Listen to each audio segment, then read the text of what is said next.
In a time of universal deceit, telling the truth is a revolutionary act. George Orwell. Yeah. This is Blood Politics. The only podcast where we don't talk about politics. We be about politics. And our mission statement is to empower, educate, and encourage everyone to speak out against fascism. Speak out against injustice and fight for freedom and equality for everyone. This is Blood Politics, and we ain't stopping till they put us in the grave. We ain't gonna be quiet, and we ain't gonna be scared, and we ain't gonna go along with the crowd. This is Blood Politics.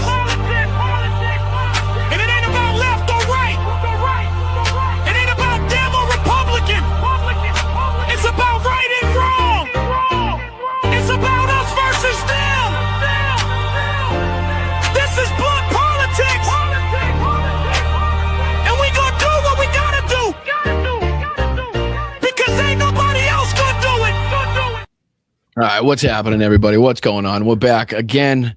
Welcome to the Dumpster Fire. Welcome to the S Show that is the political atmosphere of today. Welcome to the weirdest and strangest and most ridiculous timeline you could possibly imagine, barring a few, obvious events in history that we could be talking about as well. But what's going on, Chad? Lots to talk about today. Some breaking news here as far as a Trump minion, a Trump sycophant that has just bit the dust. But I don't know if we jumped out of the fire here right into the lava. You know what I mean? I don't know if we just jumped out of the fire right into the lion's mouth. I'm not sure if things just got better or things just got worse. I'm pretty sure they didn't just get better, but we'll be taking a look at all that. What do you say we say hi to the chat first? What's up, Tina? What's up, Pam? What's up, Damon? Right there, 3 representatives of YouTube, Facebook, Twitch. I appreciate you guys. Thank you so much. Make sure you hit the like, thumbs up, the bits, the coins, the whatever you guys do on those silly platforms that everybody's watching on now. I appreciate you, though. Make sure we get the let's get the hype train going over there on Twitch. What do you say? Let's get the old hype train going. I don't know if it notifies me. I'm not sure if I'll actually recognize when it happens, but let me know in the chat if you see it, I guess. Yeah, Mullen. We actually we played a clip of Mark Wayne Mullen. And again, before we get ahead of ourselves, we're talking about the firing of Kristi Noem, obviously being replaced by Mark Wayne Mullen, who is got to be one of the dumbest members of Congress by far, IQ wise, everything. Any position you want to kind of compare him to anybody, he's got to be the dumbest motherfucker out there. He really is. He's just a stupid bastard. So again, whether we just jumped out of the fire and right into the lion's mouth, I'm pretty sure it didn't get better. I know that because we played him yesterday. He's one of these idiots that can't keep this like rhetoric straight. If it's a war, if it's an operation, you know what I mean? So he's one of those fools that we played. Again, we'll dive into it, but I appreciate you guys over there in the chat. Thank you to the mods. As always, salute to you guys for all the hard work that you guys do, keeping that chat a safe place. Make sure you hit that like button on the way in, guys. Subscribe, make it worth your time. What's up, Ken? What's going on over there on Twitch? What's happening? What's up, Vicky? What's up, Jen? Appreciate you guys. Thank you so much. Yeah, we got a ton to dive into. How you guys feeling, though? Again, we are in a strange timeline, ladies and gentlemen. It just continues to get more like deranged by the day as the broader conflict in the Middle East continues to spread. I think there's something like another 14 countries now involved in this. We have the possibility of multiple fronts opening up. We'll be talking about Iran striking back and still being able to cause some serious damage as well. Lots to get into, lots to talk about. What else do we got to talk about today? We'll be talking about the cost of the war. We're going to be discussing a little bit of Donald Trump's comments, a few of the White House releases there. I think they put out one of the more ridiculous, one of the more tone deaf videos that I've ever seen as far as trying to like replicate a Call of Duty video. If you haven't heard of that, we'll be showing that in just a little bit as well. We obviously have some footage coming in from some of the more recent strikes. We'll be calling out Mike Johnson. We'll be calling out Benny Johnson. We're going to call out all the fucking Johnsons because speaking of Johnsons, we got these two Johnsons here that I'm looking at on the screen. Egghead Alex Jones and the shortest, most pathetic man on the planet, Nick Fuentes. they are apparently turning on Trump in a major way. So I just figured we'd dive into a little bit of that. I'm sure you've caught a clip or two of it, but again, it's my show and I do what I want. We also have James O'Brien from LBC. Here, let me get this out of the way. I appreciate you guys. Sorry about that. I know the chat, it always deserves a place on the screen, but sometimes it gets distracting. I apologize. But yeah, we also have this. Let me throw this up on the screen as well. We got James O'Brien over there on LBC, going to give his his thoughts on the ongoing nonsense that's taking place. Let me see if I can do this, that, and the other thing. Here we go. Sorry. Talking and doing that at the same time. So yeah, we got James O'Brien, a couple clips from him. Trump's Iran war makes no sense on purpose. So we'll be diving into a little bit of what they're talking about across the pond. We got Tim Pool to call out. We got a bunch of people to call out here. Like I said, Benny Johnson has some stupidity. He's trying to cope as much as humanly possible and trying to, again, save face with anything he could possibly talk about other than the fact that Donald Trump promised his entire base this was never going to happen again under his watch. And then we also hopefully leave ourselves some time for an update on the front lines of Ukraine, basically the military show, who, again, I love, does great work, but they can be a little hyperbolic at times. So, again, I have to try to reel them in a little bit. I love how optimistic they are, let's just say, about what's taking place. But, a little bit, we got to reel it back in on some of the terminology being used and thrown around here. But their video titled "Russia Just Lost the Winter War, Ukraine Goes on the All-Out Offensive," again, gives us more detail and depiction of what is actually taking place on the front lines. So again, hopefully we leave ourselves some time for that. All right, let's dive into the breaking news. I'm sure everybody's heard or is talking about or is wondering about President Trump.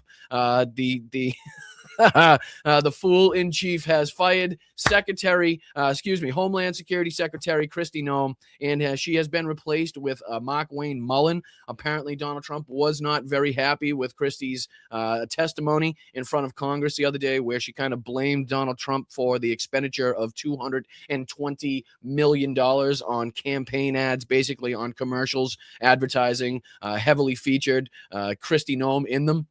And she basically put it all on Donald Trump. So she had been on thin ice before that, obviously, with, everything that has happened with DHS, calling American citizens domestic terrorists before she knows any of the goddamn facts and being made to look like an absolute fool several times, in fact.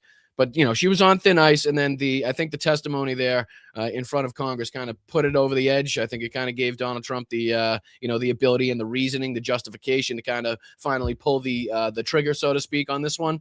But again, we are jumping, as I continue to say, out of the fire and straight into the lion's mouth with Mark Wayne Mullen. He is just an apps. I think he doesn't even have a bachelor's. I think he's one of, I'm not sure what the number is, but very few people that are now currently serving or have ever served without having some sort of degree or anything like that. So that just goes to show you a little bit about the kind of person we're dealing with. All right, I just want to get into this real quick update on what's been taking place, and then we'll dive onto some of the other aspects of this. Oh boy, here we go. The president was frustrated by her recent testimony on Capitol Hill. Noem under fire from both parties over her job performance and her handling of the immigration crackdown. And that includes her response to the deadly shooting by federal agents of two American citizens, Renee Good and Alex Preddy. Just moments ago, the president saying he's naming Oklahoma Senator Mark Wayne Mullen to become the next Secretary of Homeland Security. Let's get straight to our chief White House correspondent. Again, under what basis, right? Like, under what basis, under what qualifications are we now fucking just appointing people to some of the most prestigious, some of the most important fucking positions? The head of some of the most important agencies that we have currently in our government. Like, what are the qualifications that we're looking at here? Because he's got fucking what, cauliflower ear or some bullshit that's going to give him the right to take this position, to hold this position. The guy can't even spell, right? He was fucking slipping and sliding, stuttering all over his words the other day because he fucking got caught saying the word war. You know what I mean? Like, what are we doing here? This is the timeline we live in is fucking ridiculous. That's gonna be my new jam. I'm gonna have to make that like the intro to this fucking podcast. It's gonna have to be a new drop. Oh, what are we doing, people? All right, we continue because, like I said, we don't have to dive to head too much into this because it's pretty self-explanatory as to what's taking place, and obviously we don't know exactly yet what kind of Homeland Security Secretary that McWayne Mullen is going to be, as far as how much worse, on that scale is going to be, I should say. But yeah, this says Senator McWayne Mullen named Secretary of Homeland Security, replacing Kristi Noem. McWayne Mullen, Oklahoma's junior senator, has been named as the Secretary of Homeland Security, replacing Noem. It says McWayne Mullen. What's it say? Yeah, that's just kind of a repeat of that. Social. The president made the announcement on Thursday. Here's the True Social post. I am pleased to announce the highly respected United States Senator from the great state of Oklahoma, McWayne Mullen, will become the United States Secretary of Homeland Security, DHS, effective March 31st, 2026. The Security Secretary, Kristi Noem, who has served us well, has had numerous and spectacular results, yada, yada, yada, going on to bullshit. I don't know why you'd be removing her if she was so spectacular, right? That kind of a dumb question. Serving 10 years in the United States House of Representatives and 3 in the Senate, Mark has done a tremendous job representing the wonderful people of Oklahoma. Again, that has great numbers to show for it, I'm sure, in both education, healthcare, ease of living, that type of thing. Again, lifespan. I'm sure they're doing well in all those regards. But again, he's a MAGA warrior, former undefeated professional MMA fighter. I guess that's his big qualification. Truly gets along with people. That's what MMA fighters are really known for, typically, is just how well they get along with people. Knows the wisdom and courage required to advance our America First agenda. As the only Native American in the Senate, McWayne is a fantastic advocate for our incredible tribal communities. Mark will work tirelessly to keep our border. I'm going to stay away from this one, okay? I'm not touching this one with a 10-foot pole, but let's just say I'd like to on that one. I'm just that's all. That's all I'm saying with that one. Yada, yada, yada. Goes on to talk about criminal illegals and drugs and shit like that. Make America safe again. McWayne will be a spectacular security Secretary of Homeland Security. Thank you for your attention to this. Yada, yada, yada, yada. Bullshit as usual. But again, just things continue to get weirder. I'm not going to lie. Just continue to get fucking weirder. I mean, if anybody, suggested this a bunch of years ago, like, hey, guess what? McWayne Mullen is going to be the fucking Secretary of Homeland Security in 2026. People would be like, shut the fuck up. Like, what are you talking about? Are you smoking crack again? All right, but I digress on that front. You know what I mean? But that's kind of the breaking news everybody's talking about. We heard the whispers behind the scenes. We heard the kind of rumors that it was coming. That Donald Trump had been kind of talking about it late, last night into today. So not really that surprising. But again, just to show the instability, just to show like the lack of justification, the lack of qualification necessary to advance in this fucking regime. All you have to do is be a bootlicker. All you have to do is be a fucking sycophant and don't make the regime look bad in any way, and you'll be able to fucking advance as high as you want. But all right, let's dive into, again, going into this broader conflict, the ongoing and ever expanding war with Iran that they refuse to call a war, that they want to adopt Vladimir Putin's language and rhetoric on, as far as calling it a special military operation. But again, the cost of this, again, as we continue to talk about the plight of the American people, the cost of living, cost of groceries, cost of gas, cost of energy, cost of health care, cost of insurances. The list is endless pretty much on what is more expensive now than it was when Donald Trump took office. So again, as we compare that to what we're spending here each and every day, as we try to, again, engage in this illegal and unconstitutional war with Iran that involves more and more countries by the day. Again, 14 different countries? I think I had written down, it was something like 14 different countries involved at this point, some 1,200 plus dead in Iran. We're still looking at the CIA, / Kurd backed kind of, incursion there that we're going to be looking at, which could open up a new front. We're talking about the attacks in Lebanon from Israel against Hezbollah. So again, this is a wide-ranging. We've talked widely about the the problem in the Strait of Hormuz. We've talked about the strikes, off the coast of Sri Lanka. I mean, this is, again, ever expanding. The amount of Americans that are still trapped in the region, the amount of Americans that were trapped in this region when it first kicked off. The lack of notice, the lack of care given to, again, these people that were in the regions in which they said were going to be hit back. If Iran was struck, they would say, these places, you guys that have fucking U.S. bases, we're going to retaliate, just to let you know.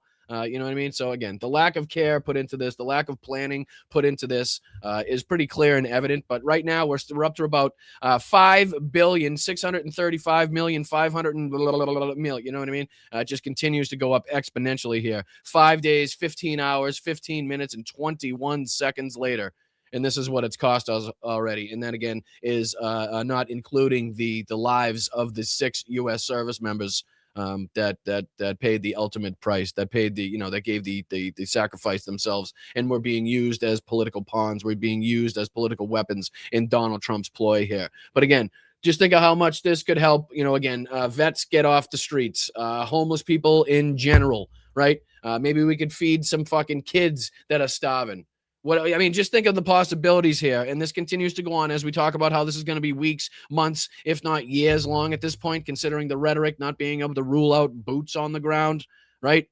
We continue to hear that we better be ready, that this is just ramping up. We're just getting started. More casualties to come. So again, buttering you up for what is going to be definitely a longer campaign than people were expecting. But that's what we told you here at Blunt Politics was going to happen. This wasn't going to be a wham, bam, thank you, ma'am type of fucking incursion like we saw in Caracas, right? This wasn't going to be the Caracas cakewalk, as I call it, where they were just going to fly in low and slow with a bunch of Chinooks filled with the best of our fucking military service members, and expect nobody to shoot back, expect nobody to retaliate, land, pick off the leader, and then just fucking hop off. You know what I mean? That just wasn't how this was ever going to take place. And that's exactly what we're seeing. So, and again, I even, just to do like a comparison on how this stacks up against the war in Iraq, as far as like the approval in the first week and just how unpopular this really is to the American people. This is just a comparison. Again, the first week approval of both the Iran war in 2026 and the Iraq war 2023. Okay, so when the U.S. invasion began on March 19th and the 20th in 2003, support was very high almost immediately, right? Major polls during the first week, CBS and New York Times poll, show that there was 76% approval of the U.S. taking military action, okay? 20% disapprove.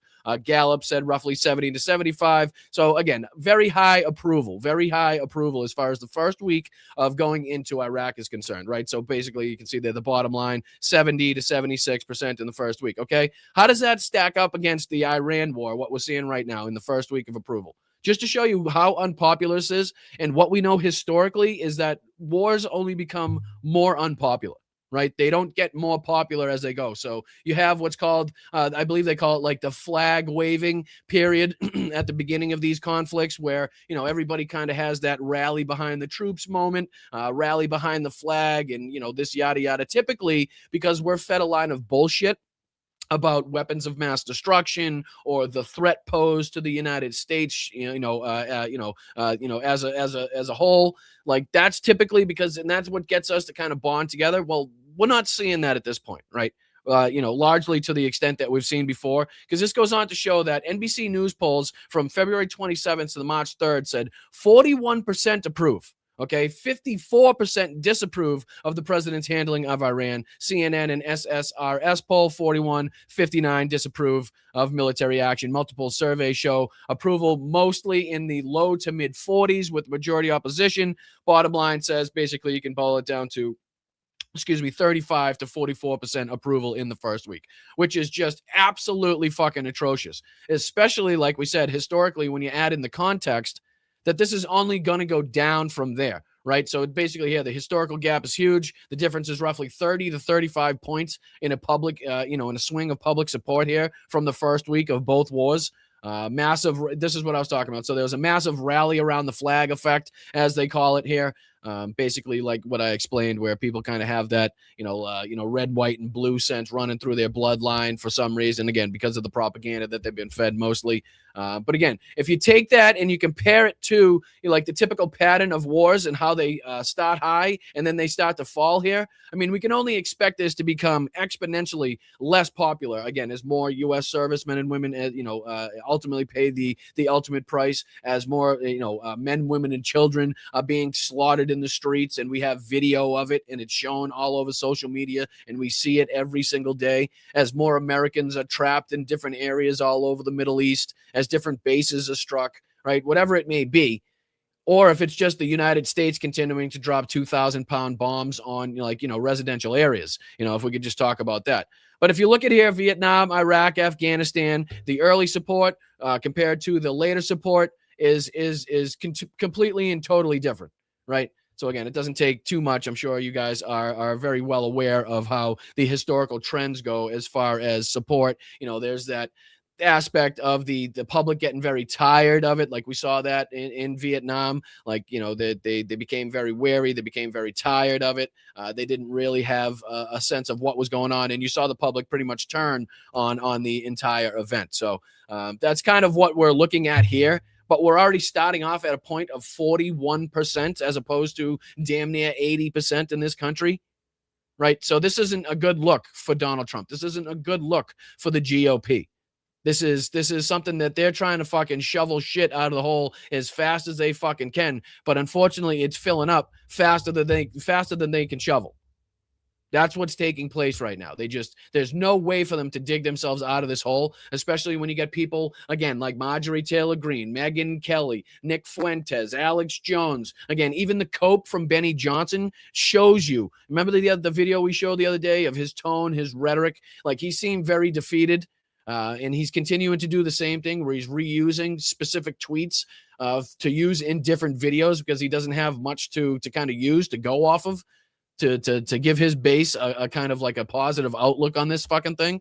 So it's crazy. So again, that's kind of the comparison. Oh, thanks, Thanos. What's up, brother? What's going on, my man? Appreciate you. Does that mean that Kristi Noem has more family time with Corey? Yeah, exactly. I don't know if she's actually that mad, but well, actually, how funny would it be if Corey Lewandowski actually stayed at his position and Kristi was the only one that got the boot? Like, oh, that would be fucking such a slap in the no ass that she has. It really would. It really would. She would be so fucking pissed at that. Hey, Marsha. How's everything going, Marsha? Hopefully you got some takers on the line. Let me know. Keep me updated. Let's see. Unfortunately, oh no, are you unharmed? I've been emailing Boston Brian to connect, but haven't received a reply. Did you email me? Oh, I'm sorry. I'd have to check that. My apologies, Marsha. My apologies. I did not know I was expecting. I thought you guys were kind of connecting with each other. That's my apologies. Miscommunication on that one. I'll get to you after the show. I promise. I get to you after the show. I promise. All right, let's dive on here. We got a lot to get through. A lot of clips to get through as well. Hit that like button. We're going to have to dive into just a few of these idiotic comments that people are making here, mostly Donald Trump and the rest of these Republicans, and how they just cannot stay away from calling it a war while also trying to get everybody else to not call it a war. Again, I'm not sure if this is quite what this video is. This is more just ridiculousness from this asshole that will probably be, some of the footage to go down in history when people look back on this moment and be like, what actually led that maniacal leader to do this, and be like, oh, just take a look at these tapes here. You'll figure out real quick what kind of circumstances we were under when we were dealing with this guy in the White House. But again, here's just a couple clips. Sorry that I even have to show it. I do understand it's tough to get through, but again, it is important that we continually update on the propaganda, on the bullshit, on the nonsense coming from all of these people. So I feel like I've done a pretty good job of keeping them out of the limelight and out of your face so far. So, all right, let's just dive into a couple minutes. I appreciate it. I think they were surprised. I was surprised. And now those countries are all fighting against them and fighting strongly against them. Someday they'll write a story and they'll say why they did that. But they hit countries that had nothing to do with what's going on. They were sort of leaving. Is his nose getting flatter?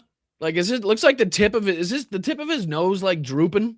Or is it just me? Looks like he's got like an ultra flat face today. Or maybe it's just the blend. Maybe it's just the lack of blend in the makeup, and it's just kind of like blending in with his cheek. I'm not sure. Maybe it's that.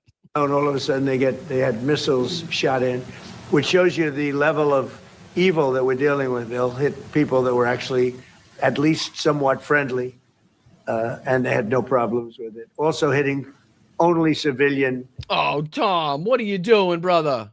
Appreciate you, my man. Look at that. Thank you so much. What an unbelievable super chat. There we go, brother. Been away for a minute, missed yous and Boston Brian comedy. I appreciate that, dude. I really do. Such a generous contribution right there. Can't thank you enough. It's really helpful. It goes a long way to help this channel and make sure that we continue to stay on the air here. So I appreciate you, my man. Thank you so much for that. That's awesome. Places, hotels and apartment buildings. and we're hitting them where Schools it is. and, you know, the rest of the apartment buildings. And we're also dropping, you know, 2,000-pound bombs in residential areas and all of that. So again, bullshit upon bullshit upon bullshit coming out of this guy's mouth. Much more He's appropriate. literally got Pete Hegseth bragging about how we're not following the rules of engagement. We're not following international law. Like, we've thrown the book away. We're not doing anything politically correct anymore. And meanwhile, he's trying to point the finger, like the ridiculousness of the hypocrisy of Benjamin Netanyahu, right? At the bomb site, being like, look at what these people target. These people target civilians, and we only target justifiable. Like, shut the fuck up. Who the fuck do you think you're kidding, you stupid son of a bitch? Because it ain't us. Like, that, you gotta think we're fucking just like we were born last motherfucking night to think we're gonna fucking believe that nonsense. Come on. We're hitting them very hard, and the big scale hitting goes now. They no longer have air protection. They no longer have any detection facilities at all left. I'm calling bullshit. I am, because the level at which they're still able to strike back, and even though we have seen, you know, a stark decrease in the drones and the missile launches coming out of Iran, that does not mean that they're still not able to affect real damage, right? Seems like they're still able to hit and strike places when they want, how they want, maybe not as much as they want. But again, still looking to do and are doing damage, and still are, you know, putting people at risk, are still killing people out there. So I don't know why Donald Trump continues to want to say that, like, they're not able to, because we actually do see the video that's coming out. We actually do see the reports from people on the ground that are still under attack, that are still seeing these things happen, right? As we continue to talk about the rest of the situation, the rest of the aspects of this war. And so they're gonna be in for a lot of hurt. These are bad people. These are people that killed. I guess it's 35,000. It's coming out 35,000 over the last 3 weeks. Yeah, and I mean, that's nothing compared to the over 1 million Donald Trump let die in, you know, when COVID hit us. You know what I mean? So it's kind of like, it's not even like, it's like apples and oranges if we're talking about that. And obviously Donald Trump's the orange in that situation. But again, not only that, but, you know, just the amount of deaths he's responsible for kicking off in this regard. You know, I tell you, like I've been saying the last few shows, the body count, the blood on this guy's hands and the body count for Donald Trump is fucking really creeping up there as far as, you know, as far as historical relevance is concerned. You know, putting him right up there with some of the worst of the fucking worst. If we're actually talking about the amount of death he's responsible for, whether it's the drone strikes he increased above and beyond Obama, right? I mean, there's a billion different aspects. The Venezuelan shipping, the Venezuelan fishing boats, you know what I mean? COVID, as we talked about.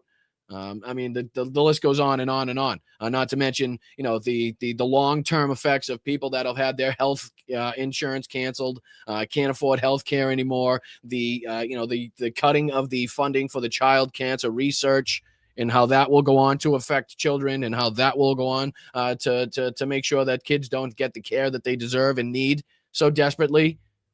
So again, the count continues to rise for this motherfucker. Protesters. 35,000 violently killed. So these are bad people. And the leader of the pack is gone. And as you know, 49 people were taken out. The leader of the pack is gone, but don't worry. His son is right there to take over. So we went from one Ayatollah Khomeini to Ayatollah Khomeini. So again, tell me how this isn't almost exactly like Venezuela again in this aspect. Like, we're gonna fucking remove the Maduro regime. Okay, who's in charge right now in Venezuela? Oh, the Maduro regime? Okay. So what did we get? Just oil? Okay, on that one. So, okay, we went into Iran. We started off a fucking entire war. We now have instability in the entire fucking region, right? Who's in charge right now? Is it the Ayatollah Khomeini? Oh, it is. Oh, it's just his son, though? Oh, okay. All right. So what are we accomplishing at this point here? And again, the list goes on. Like, people continue to ask Donald Trump about people in Iran. Like, how about this guy? Would you like this guy? Now, Donald Trump says that he's not going to respect, you know, I'm paraphrasing at this point, but he said he's not going to respect the Ayatollah's son being installed there. He said Donald Trump has to be involved, much like he was involved in Venezuela.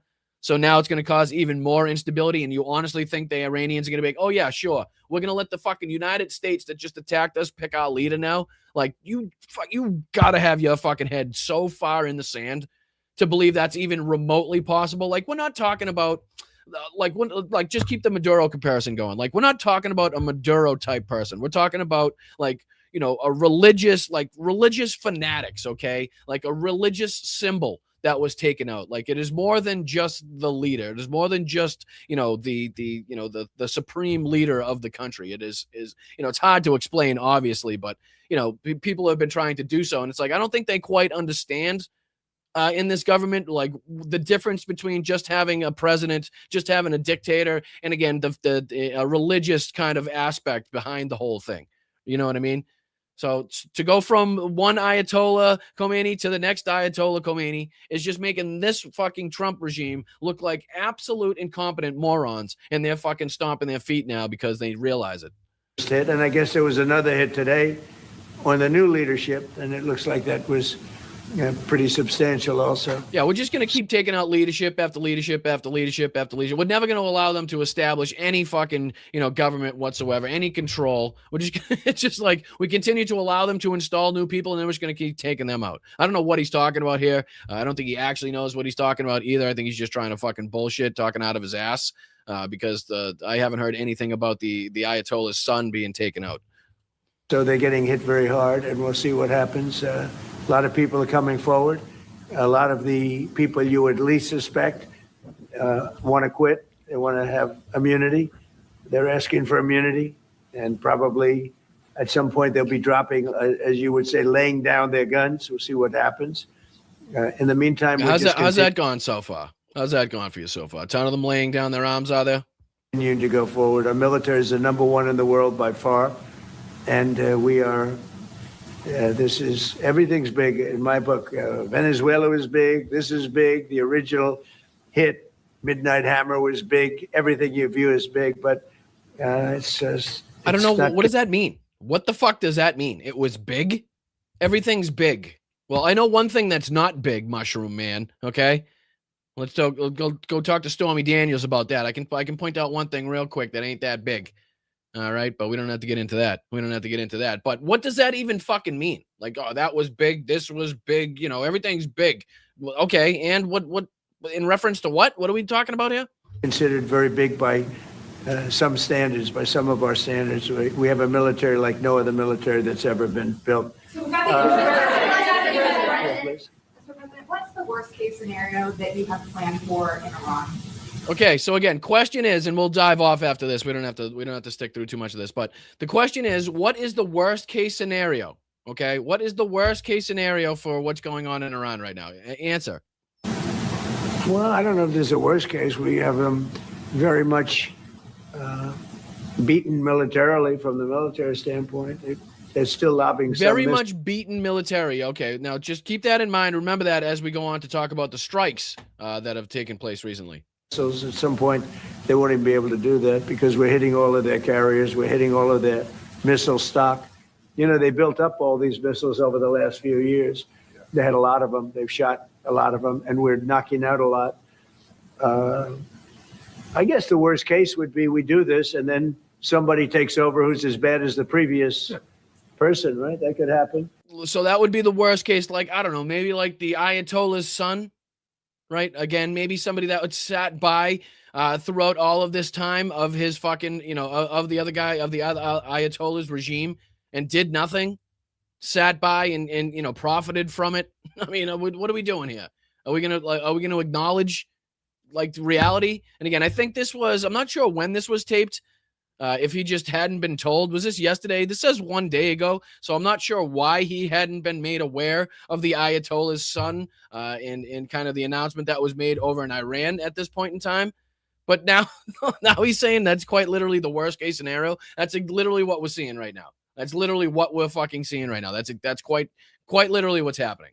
All right, so you don't have to look at his pink scalp anymore. I do apologize. Let me get that off the screen because let's talk about this nonsense right here, okay? Hit that like button, guys. I'm Boston Brian. This is the Blunt Politics Podcast. I do appreciate you joining the live stream. Subscribe. We're trying to get to 20,000 subscribers. It only takes one click. It's only one click away. I know. Sorry. I don't know why I did that, but it hit me. It hit me at that time. All right. But this is released by the White House here. And this is just to show you how childish, how immature, how unserious they take this. Like it's a big fucking game, like it's a big, like they're playing chess on a chessboard and it's with actual people. Like they don't care about the sacrifice. They don't care about the repercussions. They don't care about the up costs, to the American to the American taxpayer that we're going to see here, that we're already seeing at the pump right now. But this is like a Call of Duty going out to the Gamer Bros type of fucking propaganda video that they put out, combining some like aspects of Call of Duty with the footage of some of the targets that they've taken out in Iran or in the surrounding areas. So again, this is literally released by the White House account themselves. This isn't Benny Johnson. This isn't, fucking Tim Pool. This isn't any of the sycophants. This is the White House account, the official White House, United States White House account. And this is what they posted.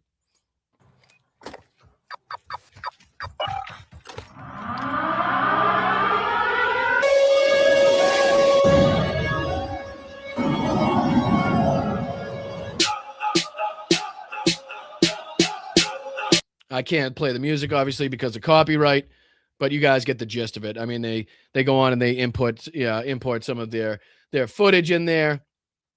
I mean, who is this for? Who is this to? Right? Is this literally for fucking Kyle Higsby on Newsmax alone? Is this for fucking Greg Kelly alone? Like, who is this actually for?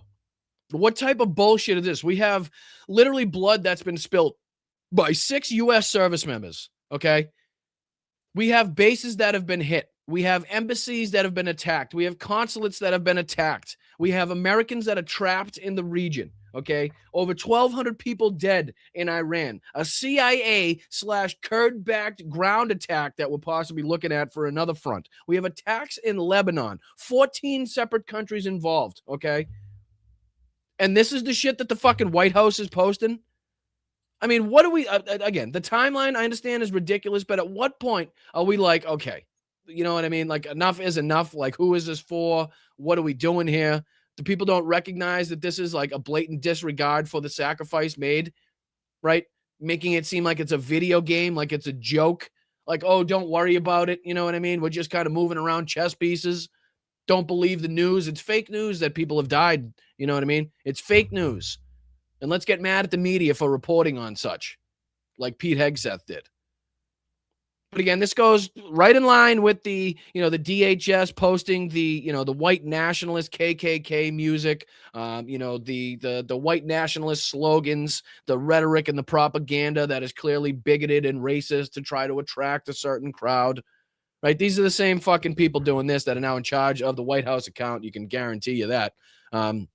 But again, just to show you Iran's capabilities so far and how Donald Trump said that, it's basically been wiped out to this point. Here's a couple of videos from Dissent Defender who we've been looking at, who's done a great job of kind of compiling some of the aspects, some of the video footage coming from this. Explosions have been reported in Bahrain. This was 4 hours ago, following the latest round of attacks from Iran. All right, here's one quick video to debunk what Donald Trump's saying.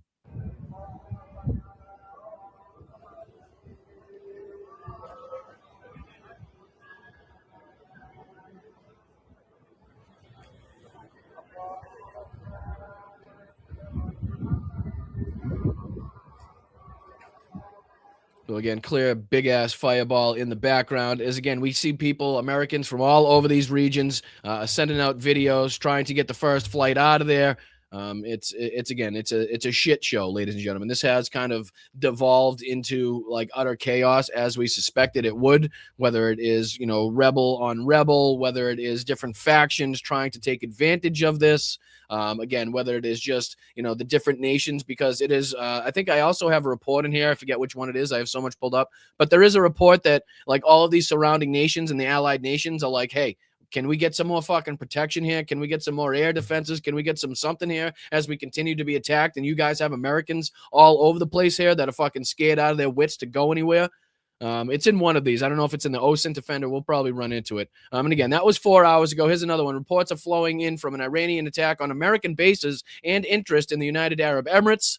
Here we go. Here's from 4 hours ago. Azerbaijan President Ilham Aliyev has issued the following statement. We will not tolerate this unjustified terror attack and aggression committed against Azerbaijan. The armed forces have been instructed to prepare and implement countermeasures. Again, just showing the wide, how quickly this is spreading. Like, this is rapidly getting into something uncontrollable, okay? Like, I know we had far more countries involved when we talk about World War II at this moment in time. But again, how quickly it could turn into that when we're talking about 14, 15, rapidly could get up to 20, 25 countries involved, all for different interests, all have special fucking things that they want to see happen. You know, it's like it could devolve even more. Like, we know it's chaotic now. We're calling it out, rightfully so, the reality on the ground, but this could get so much fucking worse.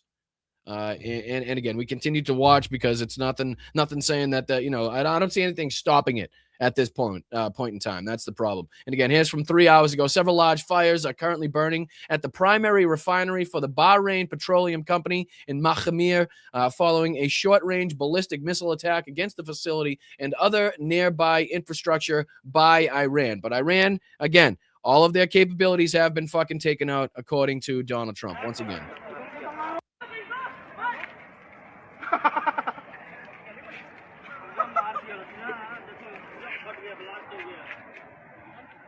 Again, it's always strange to me to see like the reaction of people, like the, you know, the nervous, anxious, excited, kind of like not sure what the fuck to do. I know it's probably strange to us to see as we sit here and kind of watch that. But again, you know, being in that moment, you know, it's probably unclear how any of us would react to such a thing. So I kind of say take it with a grain of salt. Give the people some grace, because I think we played a video the other day where there was some laughter heard in the background. But again, you don't know what they're going through. You don't know what they're feeling at the moment.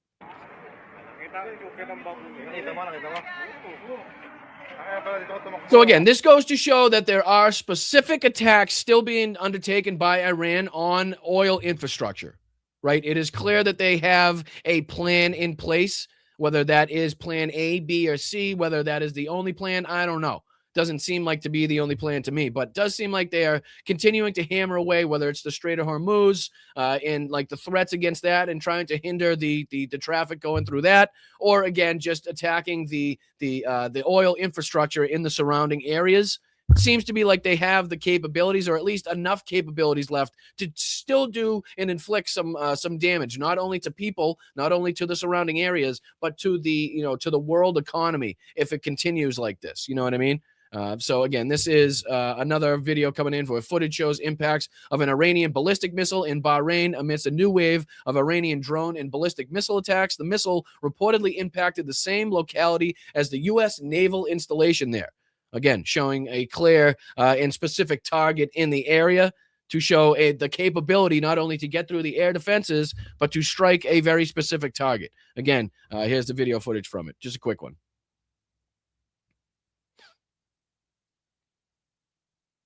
So again, you can see the strike and the fireball in the background. And again, just a different video footage coming. Jesus Christ, different video footage coming in from the area there. My apologies. At some point, I'm gonna have to back off for a few days and try to regain the ability to speak English. Like, we've been diving into too much of this shit, I feel like. All right, this is 3 hours ago. Additional footage claimed showing Iranian ballistic missiles at a high altitude over Jordan. A new wave of Iranian ballistic missile and drone strikes is now underway. Here's another short clip from that. والجهات المختصة تتابع. So you can clearly see it going overhead there. We continue on. Here's a couple other aspects of that. Explosions now heard in Abu Dhabi in the United Arab Emirates amidst a new wave of Iranian ballistic missile and drone attacks.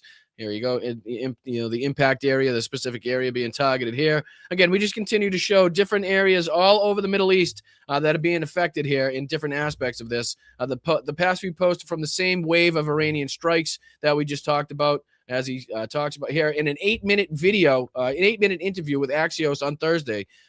President Trump acknowledged that the Mojtaba Khamenei, Iranian politician and son of Ayatollah Ali Khamenei, is the most likely successor and next supreme leader of Iran, which he stated is unacceptable, and that he needs to be personally involved in selecting Iran's next leader, just as he was in Venezuela. He says they are wasting their time. He's a lightweight. I have to be involved in the appointment, like with Delcy Rodriguez in Venezuela, Trump said, and added that he refused to accept the new Iranian leader who would continue the policies of Khamenei, thus literally confirming what we had just talked about, that we're in the same fucking position, right? We chopped the head off the snake only to have it regrow a new fucking younger, more capable, probably more maniacal head. Like immediately, right? Let's just say the head of the snake was obliterated only to have it regenerated in about a day. You know what I mean? That's kind of how you could put that into terms that Trump would understand. Khomeini's son is unacceptable to me. We want somebody that will bring harmony and peace to Iran. What are the chances that Iran gives a flying fuck what Donald Trump says about who they appoint as leader? You know what I mean? What are we talking about at this point? You know, we're up to about 1,500 deaths, probably, if not more. I'm sure that's well on the low end of, the low side of things, considering what we know about war and how it continues to grow as you sift through the rubble. People are reported missing, that whole thing. So the fact that he thinks they're going to make, oh, yeah, sure, come on in, just tell us, point to who you want to have lead. Come on in. It's like, that's how ridiculous this whole thing is. I know it's we're laughing here, and these people are completely unserious people, and if you don't laugh, you'll fucking cry. But obviously, these are incredibly dangerous and serious situations that they've gotten us involved in. So again, don't misread on that. It's just, again, I still say, if you don't laugh, you're gonna cry in all these situations. But again, this is who we're led by. This is the lack of a plan. This is the ideas that they have flowing through their head. This is what they actually think is going to happen. The Khomeini son is going to be like, yep, come on in. What do you want? You want something to eat too? Should we have a couple cheeseburgers ready for you, Don? And again, we'll just sit quietly with our hands folded. And again, once you figure out who you want to lead this country, you just point to them and we'll install them as the leader. That's what Donald Trump thinks is going to happen. Like, hello? Anyway, there's a few other aspects of this as well. What was this one that I wanted to show? This was the CENTCOM release. Yeah, they were just releasing their propaganda of more aircraft taken off to strike. This is the IRGC has released footage of a number of ballistic missiles launched amid ongoing reciprocal strikes between U.S., Israel, and Iran. And I think this is just a compilation.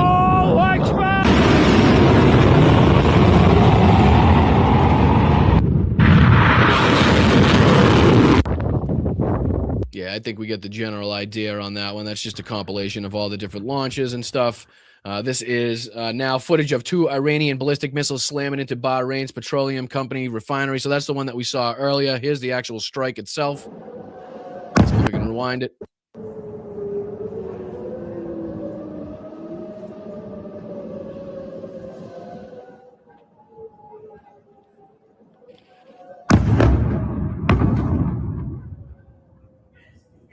Bro, come, bro.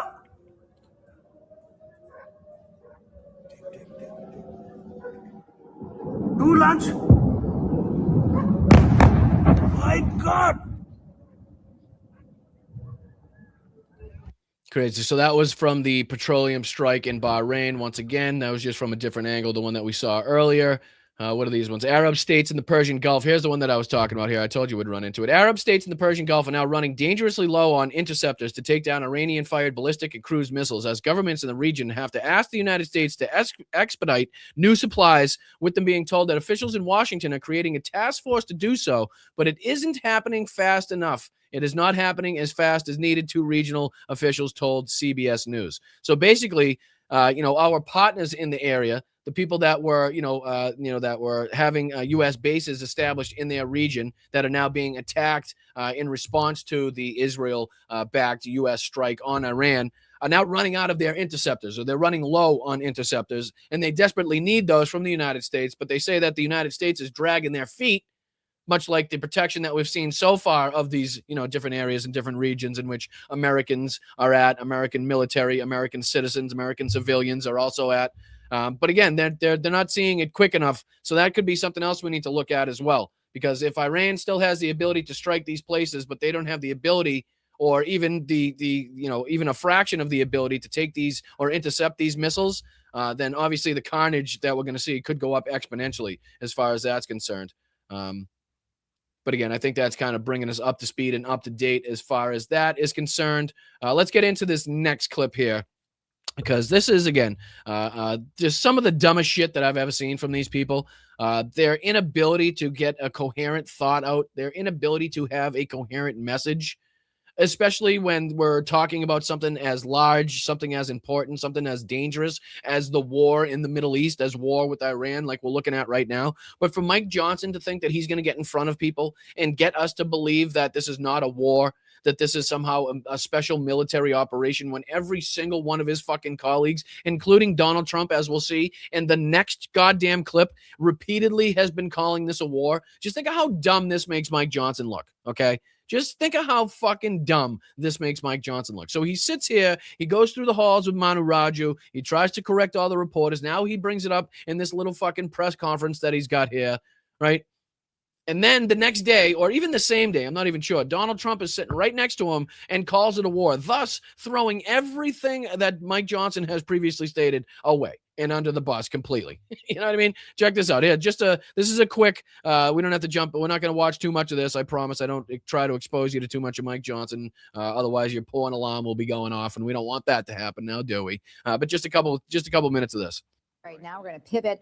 We're going to go to Speaker of the House, Mike Johnson, giving a briefing on Iran. For what happened back here in the first part of the year in Iran, they just do. But we know, and history will record, we did the right thing. I think passage of a war powers resolution right now would be a terrible, dangerous idea for all the reasons I've just explained. It would empower. Again, the fact that we're trying to say that getting it on record, not only who voted for this, but again, trying to say that the representatives of the public, which is Congress, shouldn't get a chance to vote on what happens with our military going forward is just completely asinine, right? It's just, it's a dumb argument. And again, there were even people and Republicans dumb enough yesterday on the floor to make the argument that, yes, this was like illegal. Yes, it was unconstitutional. Yes, Congress absolutely does have the power to declare war. But again, we've already kind of gone through with it. We've already hit the go button. So do we really want to start debating that? Do we really want to go down that route? It's like, do you understand how dumb that fucking argument is? Do you understand that you just completely confirmed everything that we were talking about? But basically the only justification that you have is that Donald Trump is a criminal and didn't go through Congress as justification to not debate this?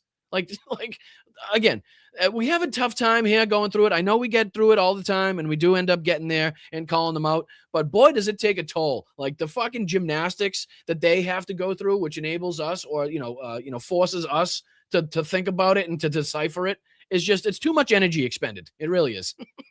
Or our enemies. It would kneecap our own forces, and it would take the ability of the U.S. military and the commander-in-chief away from completing this critical mission. Putting it back into the hands, rightly, like the Constitution states, in the hands of Congress, who has the ability and the only ability to declare war, right? So again, he's stating here that he knows that it's unpopular with the American people and that Congress would most likely vote against this if he gave them all the opportunity, right? And without the threats and the repercussions and all the bullshit. He even says here, I believe, that anybody that voted against this, and this was the other day, before they actually vote again, talking about how they'll be rewarded, if they do vote against the war powers resolution, like John Fetterman did. That sick, disgusting, psychotic son of a bitch, John Fetterman. To keep everybody safe. Iran has attacked 3 of our U.S. embassies in the last couple of days. Yeah, why is that? Why would that be? Were they attacking those embassies before we decided to strike them? I'm just curious, Johnson on Johnson. Like, what are we doing here? Like, again, are you trying to say that we struck them, they retaliated, and because those retaliations happened, that gives us justification to do the initial strikes? Like, try to do that mental gymnastics in your head and tell me if you don't get tired in the chat. Those are sovereign territories of the U.S. They have declared war on us. I don't believe in the semantics. We've talked about the language this morning. We're not at war right now. We are at war right now. We are absolutely at fucking war right now. A war that we started. So I don't give a fuck about what you care about semantics or this or that or what it's called or the definitional use. Stick it up your ass. People are dying. Thousands have died. 14 fucking countries are involved, if not more at this point.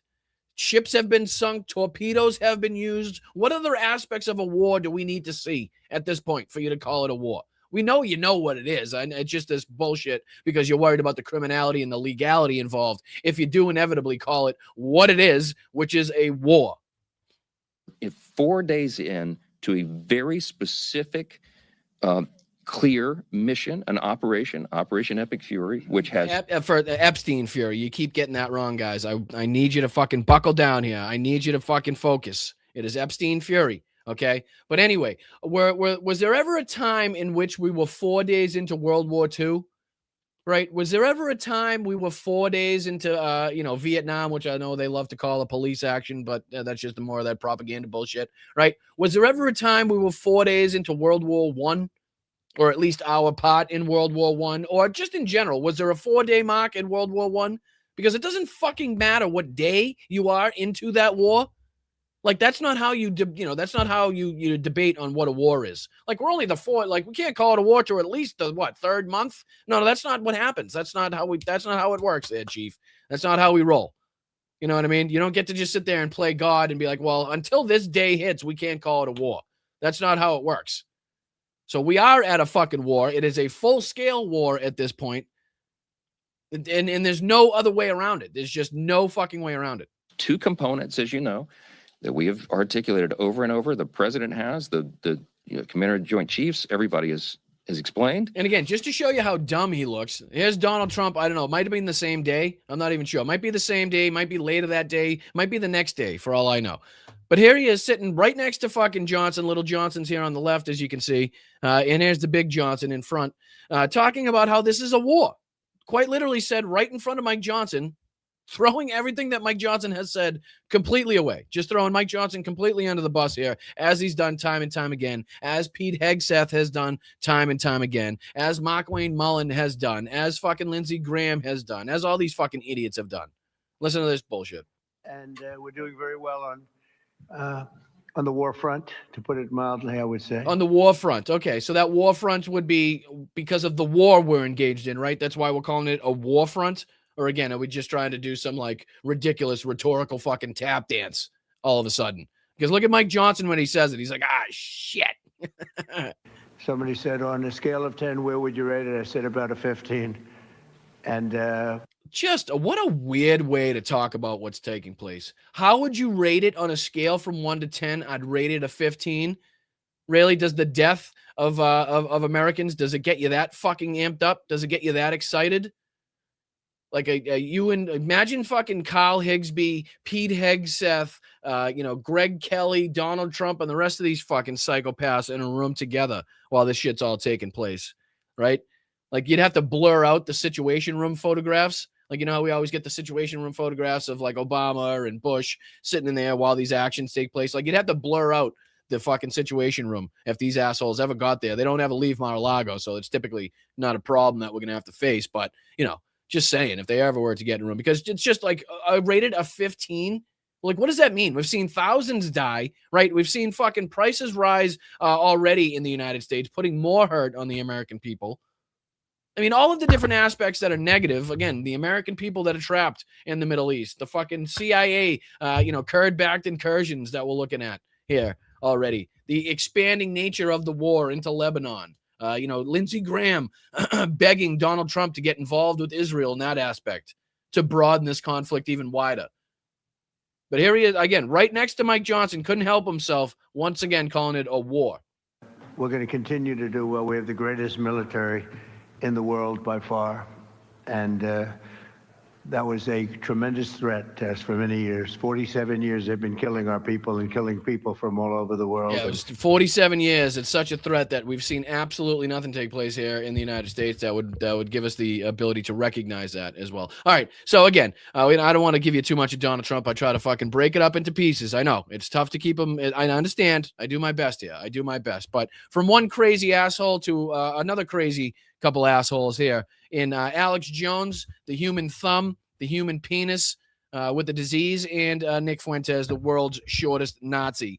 But yeah, they're talking pretty big here against Donald Trump. And again, we don't give anybody praise here. We recognize the illegitimacy, the degeneracy, and the fucking disgusting nature of both of these pigs.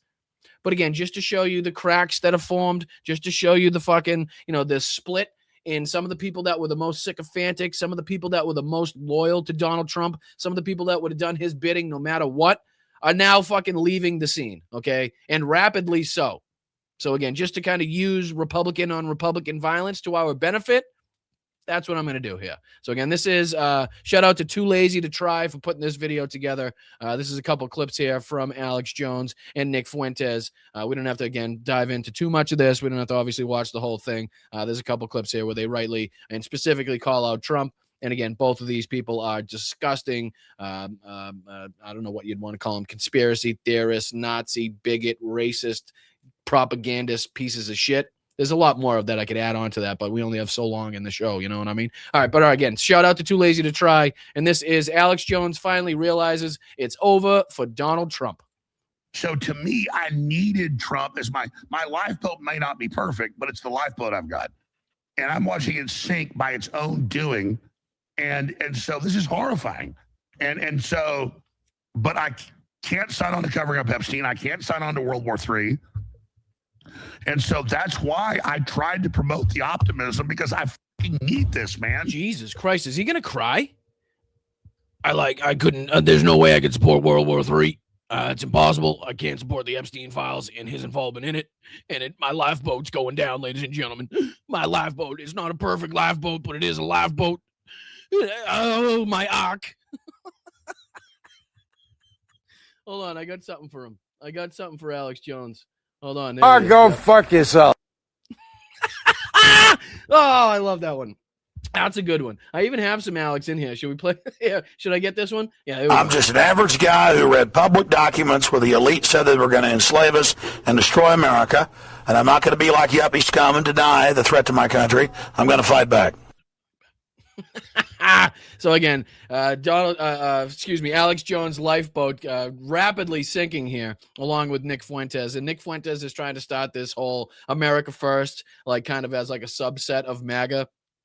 We've talked about it on the show before, how that's kind of the off-ramp, that's kind of the exit strategy, that Nick Fuentes has given the MAGA base that isn't getting behind the Epstein files, that won't get behind any of the other bullshit, the stuff that we've talked about, the lies about, bringing prices down in that regard. But Alex Jones literally on the verge of tears here, as we've seen quite a few times. Apparently the mix of medication is, I don't know, it's the concoction that he's on, maybe hindering his mental state. But again, maybe that just might be his normal mental state at this point. You never fucking know. Like, I want to fix the country. I want to turn it around. So it's not that I was delusional. I still hope we can turn it around. Nope. I beg to differ. I do beg to differ on that one. It was very much because you were completely delusional. And even so, I said this on Hal's show the other day. Like, I feel like he's missing a huge opportunity here to take a victory lap. And like all he has to do is kind of, Mad Libs in Donald Trump's name into a bunch of the bullshit that he's said in the past. And he'll kind of be spot on. I shall not lie. I shall not fucking lie. You know what I mean? I mean, obviously, the majority of the shit is just fucking batshit crazy nonsense, especially all of the fucking egregious bullshit against the families of the school shooting at Sandy Hook. Obviously, that's why this guy will always and forever be a monster that deserves, no credit, no fucking respect, not a moment's peace whatsoever for the rest of his life. And I want to reiterate that neither one of these two fucking scumbags do, ever. Okay? But again, all he had to do was put Donald Trump's name on a lot of the dumb shit that he said, and it wouldn't have been very far off as far as all of the kiddie stuff, let's just say. You know what I mean? All he had to do was put Donald Trump involved with Jeffrey Epstein, and again, he probably could have saved himself a lot of goddamn trouble. But I just... Sorry, go ahead. You get what I'm saying? You're right. I mean, what other option do we have? That's was really that a cut. Please tell me that was. Oh, that could be too. Okay. I forget that I'm not watching Alex's show. I thought that was a cut. Like maybe he actually did break down and cry. I forgot I was watching somebody else making a video. My apologies. Question. People say, well, what else is there? Well, Because that's it. I'm Trump. so sad to have to start turning loose. I'm so sad. I'm like the saddest. Like I've never been this sad. The last time I was this sad was when Benny Johnson told me he was getting off my lap. That's when I was saddest. I couldn't even picture being this sad. My lifeboat's sinking, man. It's sinking. I love it. I fucking love it. It had so much potential. All right, so Alex Jones is going through it once again. The crash outs just keep becoming more frequent. And he always has a meltdown over Trump betraying him. Like, and I the know voters. this is totally irrelevant to what we're talking about, but at what point did Too Lazy to Try think like, you know what, I really don't want to put my face on there. So what I'm going to do is I'll take George Costanza, I'll throw I'll take the fucking picture of him with a bunch of chips and a soda pop in his hand, and I'll just place that on the screen every time I want to talk. That should work. And it did. I know, totally off the fucking what we're talking about, but I just have to, credit where credit is due on that one. But then he always goes back to supporting him. It's embarrassing. Trump constantly makes Alex look like a fool, but Alex just keeps going back to him and kissing his ass for some reason. He's trying so hard to give Trump the benefit of the doubt with the Epstein files and all the other controversy. Like, he's always doing PR for the administration, which he gets cooked for. So hopefully this is it, because it's just pathetic seeing him constantly make a fool out of himself trying to help Trump. And then in return, Trump just makes No, I don't know. I don't care. I don't know if what his affiliation is or whatever it is to this, but I don't give a shit what Alex Jones says. Again, I'm only using this for, political expediency, political profit here. Again, to highlight the fucking, the dissolving of the MAGA base, the MAGA cult right in fucking front of our eyes, as these people find out in real time that they've been lied to, or at least are now willing to acknowledge that they've been lied to. And only a few of them, I understand it's only a fucking handful at this point, but that's why it's so important for us to continue to highlight that handful, to show that the others that, there's a pathway there. There is a pathway to getting out of from Donald Trump's taint. Even more difficult for him. It must be so exhausting. There he is. Coming up with There he is. There's the buddy old pal. There's the two chummy old partners there.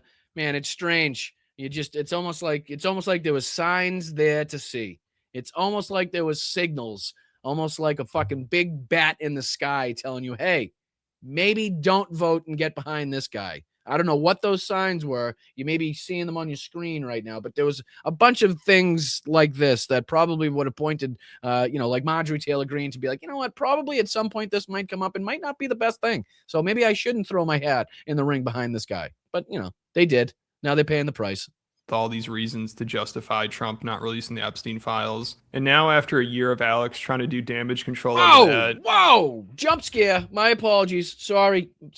Jesus H. Christ. What is that? Is that the Crypt Keeper? Holy fuck.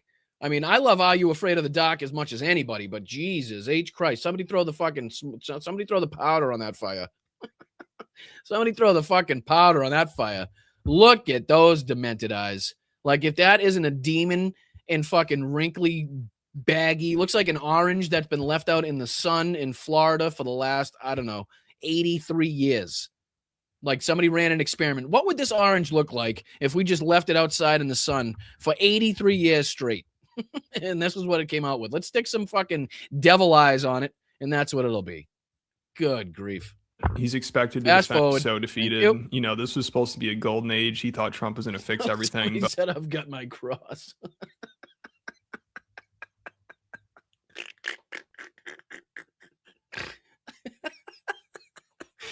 Oh, shit. Sorry. I should have gave you a warning. Everybody's fucking crucifix is just spontaneously combusted on the walls in their house. But it's a mess. Alex also always says he needs Trump to succeed, because if not, right, I know, for the sake of time, I appreciate your commentary, but let's go on to a couple more of these clips if I can. Let me see it. It's tough to know when he jumps in, though. Just seems fed up with them. And Alex had Nick Fuentes on it not to vote for him, because basically teach Republicans. Quickly, by the hour, I morally cannot be part of this. If you're already there saying vote Democrat, I get you're saying that as a carrot and the stick, but I mean, what the hell's going on here? Oh my God. The fact that Alex Jones has Nick Fuentes on and literally had to utter the words vote Democrat is just fucking is just grand, right? And I know he's a little shit stir, and I know he's just doing it to get not only attention, but to to rightfully take people away from Donald Trump, so that he can get his America First fucking thing off the ground there. But again, the fact that he's telling people not to vote or to vote Democrat is bring it on, popcorn. Okay, bring it the fuck on. I'm all for it. Again, I will use this message to our political benefit until I'm blue in the goddamn face, but I will continue to reiterate that it is coming from a Nazi, bigot, racist piece of shit who's doing it for different reasons, right? But we could also use it for our own reasons, and we shall. I think you have to. I think you have to vote Democrat in 26. I agree. Totally agree. Totally fucking agree, Nicholas. Tell you why. I mean, we're being told always that You see Alex, you look at it, watch Alex slowly put his fucking palm in his face. Watch him. Watch Alex. He fucking is like, oh, Jesus. All right, play. I think you have to vote Democrat in 26, and I'll tell you why. I mean, we're being cacophony, told always that the Republicans are crescendo, the lesser of two finale, evils, that coup de they're going to grace. be marginally better than the Democrats. Look at all of the broken promises. They had to take him off the screen. They had to take him off the screen. Oh, boy. Epstein files, that's huge. Yep. It's huge. Sure and let's is. be honest, they tried to cover it up. It's They not sure like they did. fumbled that. It's Still not are. they made a mistake. They engaged in an active cover-up, and they failed only because of a revolt within their own party. And now Marjorie Greene is an outcast. She was like the MAGA congresswoman. She was like the one in Congress who came after Trump won the election. She's an outcast because she led the coup to get the Epstein files released. That's a big one. And Alex looked like he's trying to hold back tears during this because deep down he knows it's over. Look at his face. Oh, I love it. And again, there's a couple more clips from this. We could go on. I'll show one more and then we'll dive on. Again, it cannot be overstated. This is like, it's literally the neocon nightmare scenario, like war with Iraq, Syria, now Iran. You This just is go the like, ghost of the neocons possessing us. This is their wet dream. yes. And for Trump to be the one delivering it, that's the most surreal aspect of all of it. You could see a DeSantis doing this. You could see it. Who could have seen this coming? Who could have seen like erratic, uncontrollable, like unpredictable behavior coming from Donald Trump, right? I mean, it's just something you probably couldn't have seen coming. It's not like there was an entire political party trying to, again, make everybody aware of just, how destructive this man could be, especially in a second term when he learned all of the positions that he needed to fill with his sycophants in order to get around, whatever laws and regulations and policies to get things passed that he wanted to do, you know what I mean? To get out of the illegalities and the criminalities of anything that he engaged in. We told you, motherfuckers. We told you. Kamala Harris doing this, honestly. Let me hear Nick Fuentes make that point one more time. Let me hear him one more time. All of it. You could see a DeSantis doing this. You could see a Kamala Harris doing this, honestly. Oh, really? Is that something that she was talking about during her campaign? Is that something she stated? Was war with Iran one of her policies, one of her big platform policies of Kamala Harris? Was it? I don't remember that one. I don't quite remember that one. I must have missed that one as far as that was concerned. And we watched that. We followed that pretty closely, Chad. I'm surprised we missed that one. But yeah, that's horseshit. Everybody knows that we wouldn't be striking Venezuelan fishing boats. We wouldn't be fucking threatening Greenland. We wouldn't be, admonishing our NATO allies. We wouldn't be, fucking up the economy, considering historically the economy does much better under Democrats. But a lot of this shit we wouldn't be seeing happening right now. So, bunch of bullshit. As much as they try to pander to get people away from Donald Trump, they still can't help but fucking put themselves on the side to make sure that they don't go full lib, let's just say. So they got to add these little fucking these little hashtags in, so to speak, where it's like, yeah, I mean, fucking Kamala Harris would have done this too anyway. Donald Trump's an asshole, but so is the other side. But no, come on, let's be realistic here. But to see Donald Trump on Friday night at Mar-a-Lago with the hat on, with the black curtain announcing this war, building the case against the Iranian regime, you go, what happened? What happened to this movement? I mean, you and I, we've been with Trump really since the beginning, since 2015. And when he came down the escalator, his first big move was basically to destroy this Republican support for war and the war in Iraq in particular. I think somewhere in between that, he did call Mexicans rapists and murderers. I think there was somewhere in between what you're saying and a couple other things he said. And then in between there was like calling Mexicans rapists and murderers. So I do distinctly remember that part too. Repudiate that whole legacy. And another big problem they have with him. So again, there's a couple points obviously made here. There's a few more clips to go on to, but again, it's more of the same shit basically, where they're basically recognizing in real time, or at least Alex Jones seems to be recognizing in real time, that there's no like it's a dead end street for him. There's no off ramp. There's no way for him to continue to support Donald Trump and not look like he's a complete and total pedophile supporter, somebody that supports the cover up going on with the Epstein files, somebody that supports, the war and the deaths coming from, the war with Iran undertaken by United States and Israel together. So again, he's finding himself in this fucking battle right now where he can't have both things at the same time. It's oil and water, right? It's oil being Donald Trump and water being, wanting to get the Epstein files released, wanting to see accountability, not wanting to be affiliated or associated with the pedo protectors that are still, again, obfuscating and defending Donald Trump in all of these matters. But again, we go on. We march on in our show today, and I do appreciate you guys for sticking with me. We got about 45 minutes. We're doing okay on time. All right, so this is James O'Brien over on LBC, and as we do here at Blunt Politics, I always like to take a look at some players outside of the United States. I like to take a look at some of these news stations that we're not normally kind of looking at, talking about.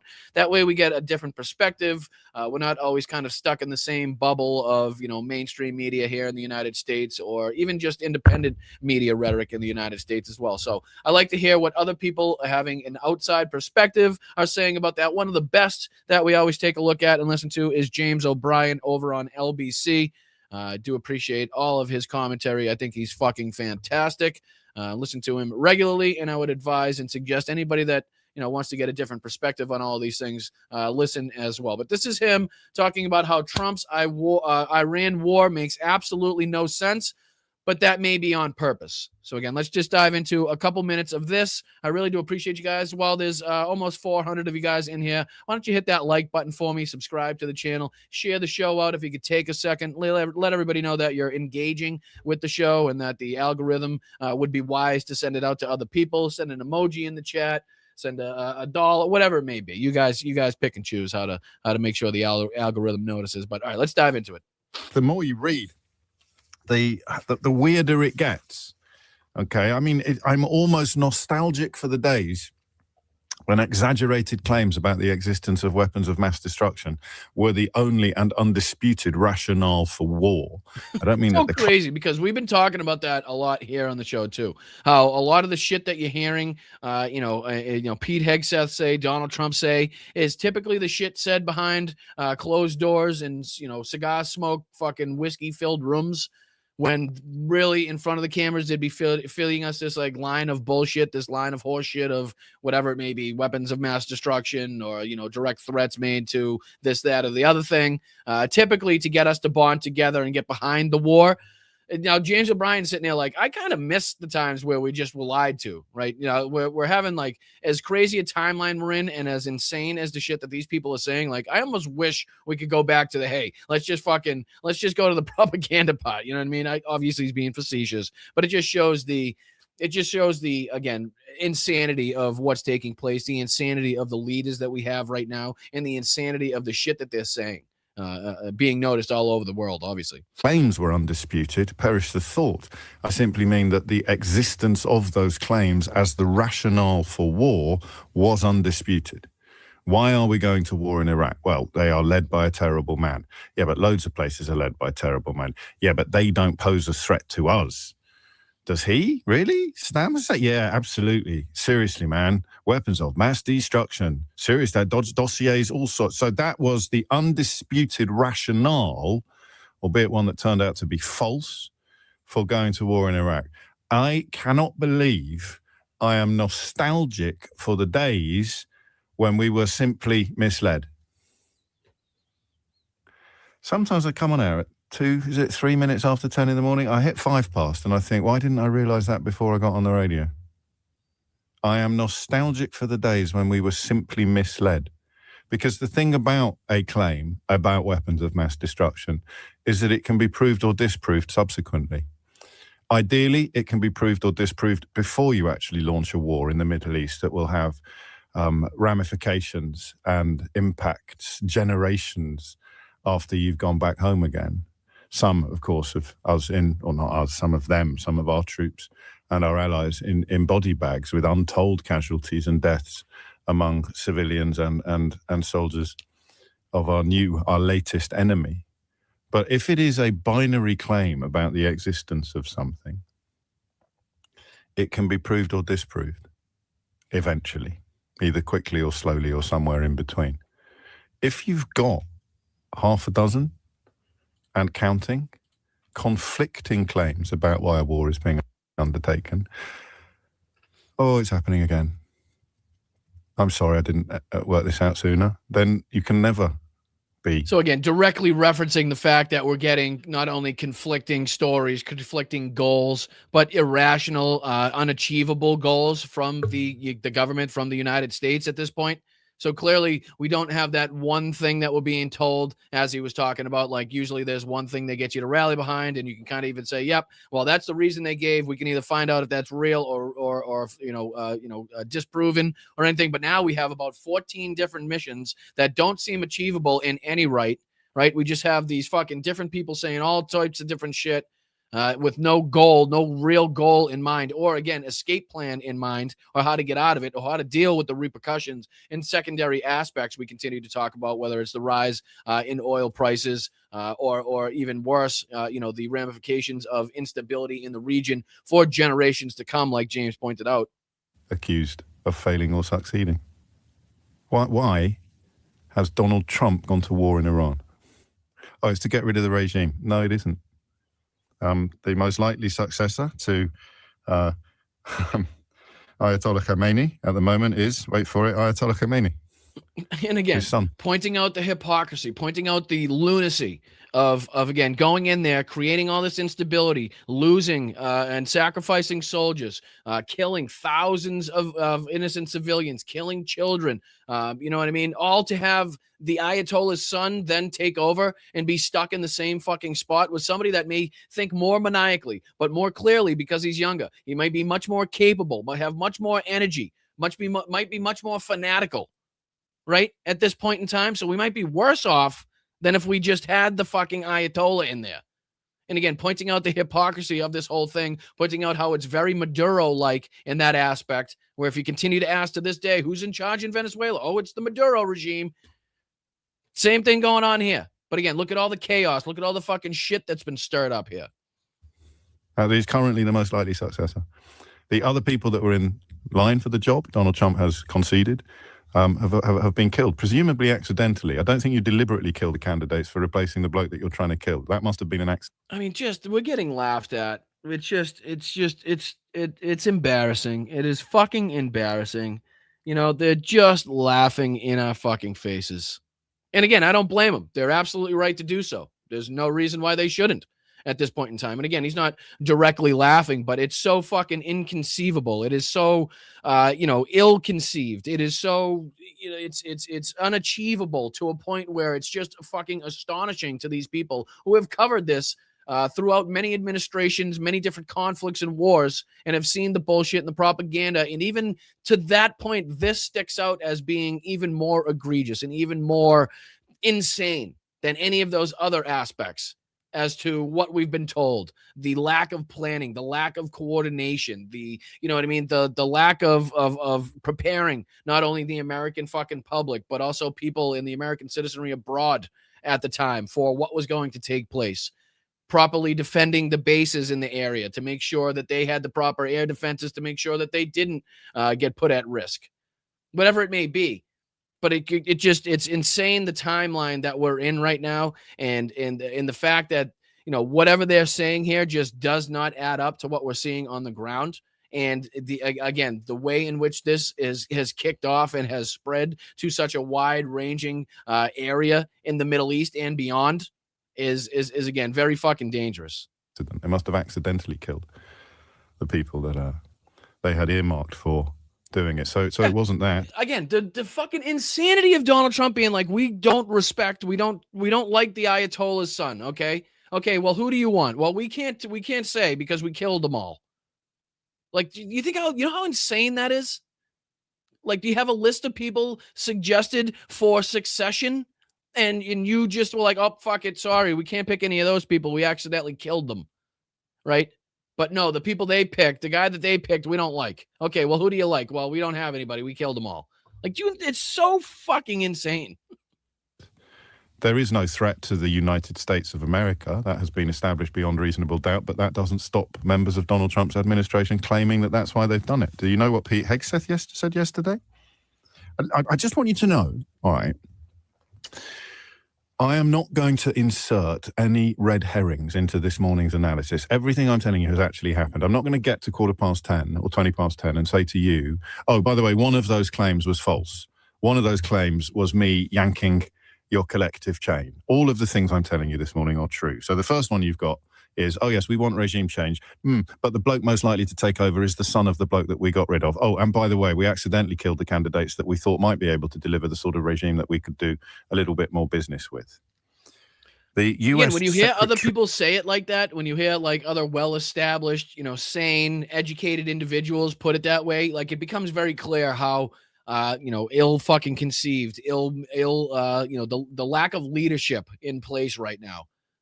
And basically what we've been led into, again, by Israel, by Benjamin Netanyahu, and Donald Trump fucking his ambition to have nobody talk about his involvement with the Epstein files and not having an escape plan, not having an off-ramp. Again, this is continued to spread. We continue to talk about the amount of countries involved, the amount of people that have now been killed, the ongoing nature of this, how the United States fails to say they won't put boots on the ground, fails to, continues to talk about how we've just started in this venture. We're just starting to get going. Of war yesterday suggested that the reason for this attack was because Donald Trump had a feeling that Iran was going to kill him. I've got them mixed up. No, he said that they did it to get the man behind a plot to murder Donald Trump. And then they provided absolutely no evidence or identity of the man who was secretly plotting to murder Donald Trump. He definitely exists, but he goes to a different school. And then you've got Caroline Leavitt, the press secretary, offering you another reason why Donald Trump has gone to war in Iran. President Trump does not make these decisions in a vacuum.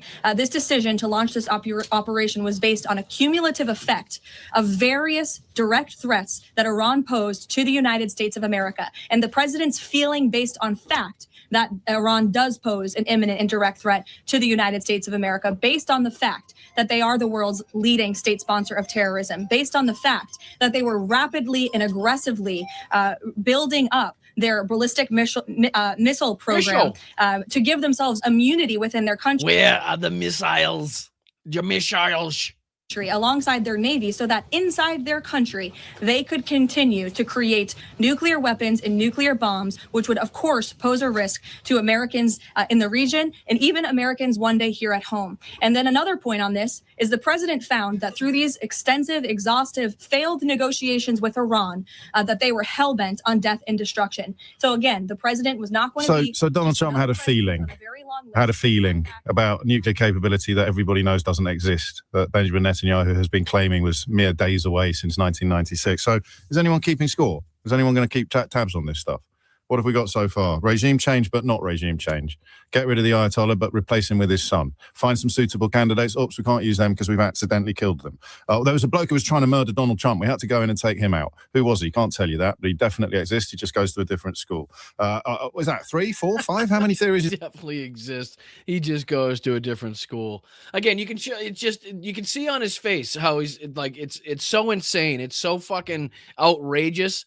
But it's the reality that we're in right now, and continued. You're like, obviously you got to report on it, but like, how do you report on it in a way where you're not like just totally dumbfounded at the fucking idiocy that we're seeing right now? The complete and total lack of fucking care, the complete and total lack of leadership right now is just, it's insane. And again, to see that other people are feeling the same way that we are here, again, just puts it in perspective. Makes me feel a little bit better that we're not all losing our fucking shit on this side of the pond. Let's just say, like, that is the worldwide sentiment at large, is basically what you guys are feeling in the chat. So, make sure that you guys recognize that you're not crazy. You're not going nuts, right? The fact that you're like dumbfounded by all this, the fact that you're pissed off, the fact that it makes no sense is it's right on par. Okay. We're all in the same boat together. Let's just say.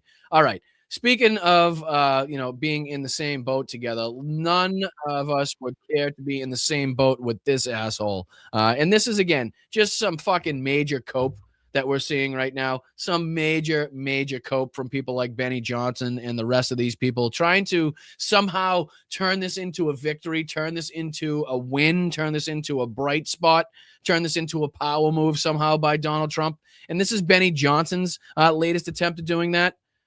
Somehow it says that this is about Texas, but just listen to his demeanor in this, right? Listen to what he tries to bring up. Listen, just check this out.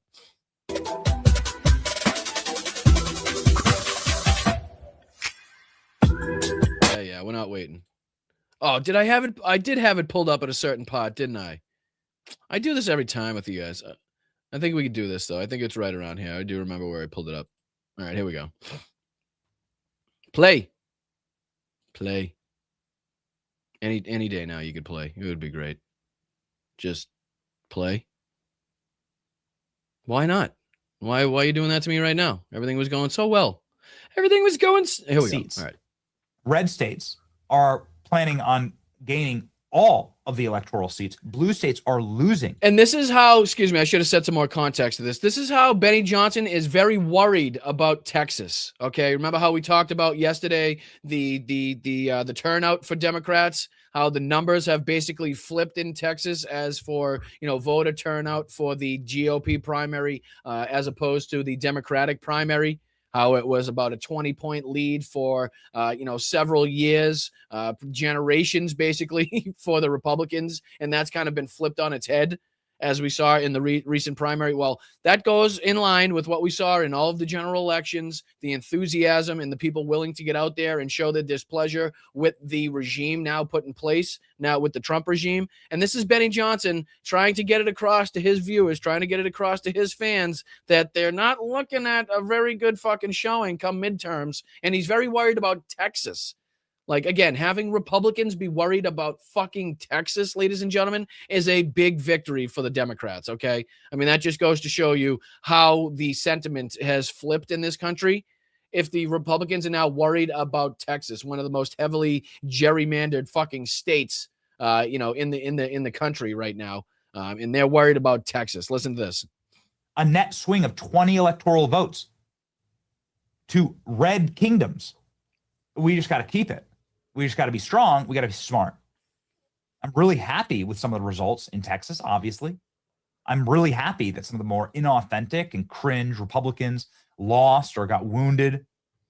And so, again, we're going to use our show to consolidate and to cast a vision. No victory is assured. You have to fight for every single one of them. And so, again, a stacked show. Where are these victories you're talking about, though? You said you're really happy about some of these aspects in Texas. What are they? You didn't seem to name them, right?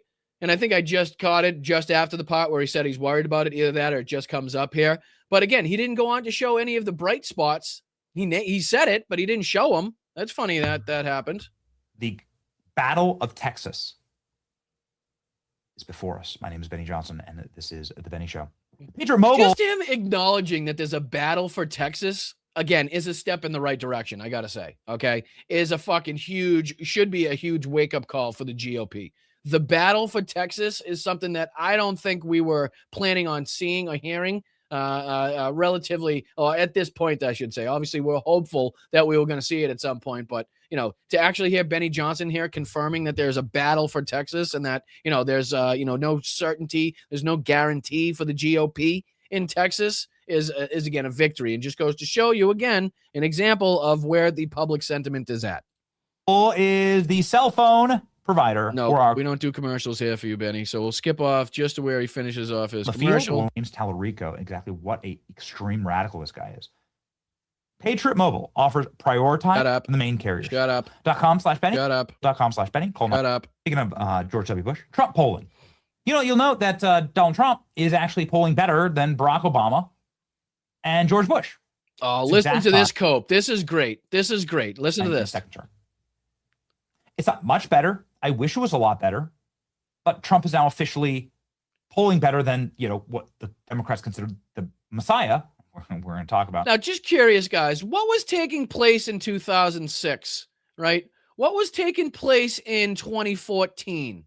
Was there anything like the United States was engaged in that may have led to like, a low approval rating? Was there like something that we were spending a shitload of money on? Was there like a shitload of deaths taking place in different regions around the world at this time? You know what I mean? Like, was there a reason? Like, would you compare Donald Trump now to, again, these times in which the United States was in a full-fledged fucking war?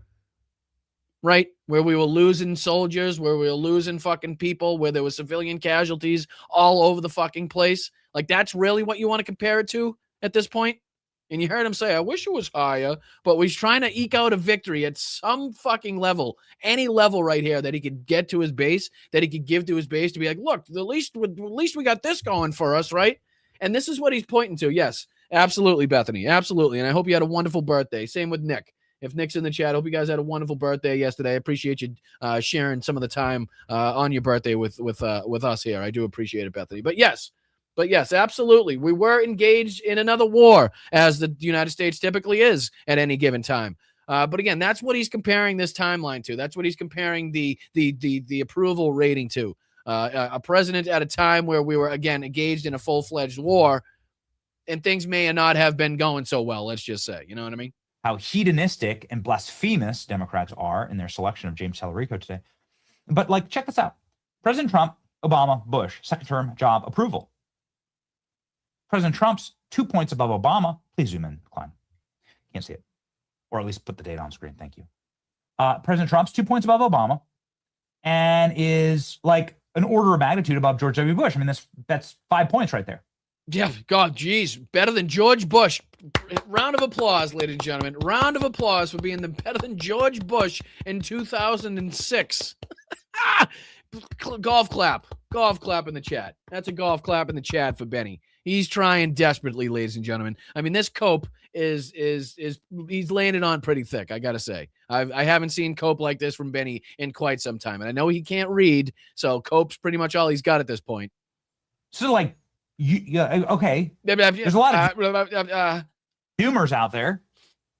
I'm not going to be one of them. As I said yesterday, you take bad Trump with good Trump. There's no come on. I know it's a war, and I know he said he was the president of peace, and come on. I know there's dead people already all over the place, but come on. I know you're paying more at the pump already, but come on. He's 2 points above Obama in 2014, and he's 5 points above Bush. Let's take a victory where we can get it. I'm no sweet summer child. I'm no spring chicken. Everybody's seen a Trump truth or had like a Trump decision that we disagreed with. Yeah, I mean, it's just that little Epstein thing that you have a disagreement with him on. I know it's like those little promises that he told you about making your life so much easier and less expensive that I know it hasn't happened. And again, I know the opposite has happened. I know it's gotten, exponentially more expensive on that regard. I do know that he started a ton of wars here and he's killed a bunch of people, even though he said we weren't going to get involved. I understand all that, but let's not be doomers. Let's not be Debbie Downers here. Let's take the victories again where we can get it. Like I said, 5 points above Bush, 2006. I'm so sick of the people who are acting like this is our first rodeo. I'm a 3-time Trump voter. I'm a 3-time Trump voter. Well, you sound like one, and you read like one. I'm a 3-time Trump voter. We've been with this movement and on this bandwagon for a long time. Yeah, so let's fucking ride it into the ground, baby. Let's fucking ride it till the wheels fall off, right? That's what Benny's saying here. I mean, we've been with them this long. We might as well protect the pedophiles even further, right? We might as well just we'll just take this one to our graves. Let's just do that. How about that? I mean, what is this whole bullshit? Again, 5 points above Bush, 2006, baby. Abandon it to burn your MAGA hats right now. It's just so incredibly cucked. I mean, honestly. Yeah, it's so fucking unbelievably cucked to recognize that you've been in a cult for years at this point. It's just unbelievably cucked to get away from protecting pedophiles and actually demanding accountability. What an absolute cuck. You guys see the cope that's going on? He's trying right now to get people in his fucking audience not to burn their MAGA hats. Can we just take some fucking joy in that for a second? Okay, can we just take some joy in that for a second? That's what he's quite literally having to demand that they don't burn their MAGA hats. And again, Benny Johnson, what's he got on this video? I'm curious because I'm always curious what these. So he's got 6.1 million subscribers. Okay, this was put out over 5 hours ago. Has 71,000 views, which doesn't seem to me like an all that popular video. Excuse me, for a channel with 6 million subscribers and only 6,000 likes. Only 6,000 likes there. So again, better than like his Rumble numbers do and shit. Those are like really fishy, but still not exactly what you'd expect from a channel of 6 million. You know, I think if we went to, you know, comparable channels with 6 million and found a video what they were doing after 5 hours, it would be exponentially more.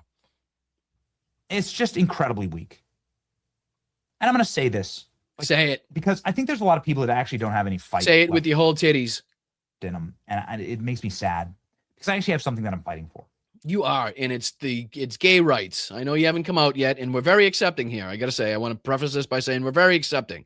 But I know you're fighting for gay rights somewhere. It's probably in all those backroom Tinder accounts and, you know, on Grindr and shit. But anyways, tell us what you're fighting for. I'm fighting to stay out of jail. Oh, okay. Why? Is that because of the child stuff that you have on the computer? Just curious. I don't commit crimes. We have great. I know that I'll be the first guy locked up. One of them, right? For what? Why? When because you took Russian money. Okay. Benny's still got a guilty conscience for the fucking rubles sitting in his checking account right now. You can see that coming. Democrats get back in charge of the DOJ or the IRS.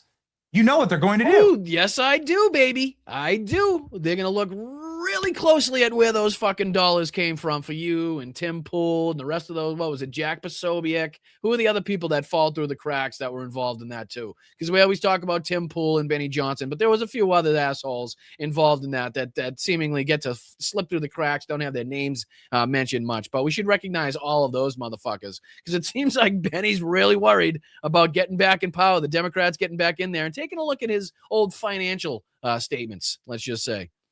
You saw what they did to Steve Bannon and Peter Navarro. They put them in jail. Holy shit. It just fucking turned his lips into a motorboat. He's so nervous. You saw what they did. His lips just look like Kash Patel's eyes.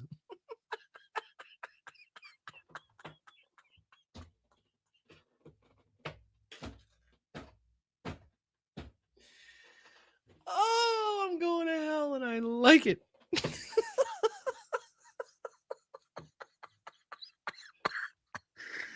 Oh, let me get that one more time. IRS.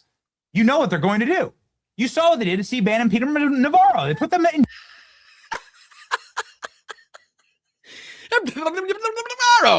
They put him in jail. Jail. We don't have the guts, but Bill and Hillary Clinton in jail. They put them in jail. They didn't even have the asshole for jail. You know what they'd do to me in jail? I can't even tie soap on a rope. I'll be fucked. Literally. Oh, man. He'd be the happiest guy in jail, though. He really would. And again, we're accepting here. We're very accepting. We're a very accepting community. We are. It's just the people that like to demean the same communities that they're a part of and denigrate the same communities that they're a part of. And they just, you know, and it just, we're accepting. Yeah, I just want to reiterate. Bat an eye. They didn't even they never apologized for it. They killed hundreds of J6ers. I mean, these people committed suicide. I'm sorry. Because they know. Who? What? What was that one? Who killed them? Play. Hundreds of J6ers. I mean, these people committed suicide because they know they were going to get 20 to life for like sending out a meme.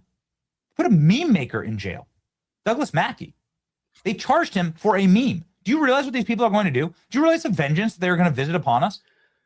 And you're going to sit there and not vote for Donald Trump? You're going to sit out the election? Fine, that's your right. I'm not going to So is he talking directly to Alex Jones and Nick Fuentes at this point? I'm confused.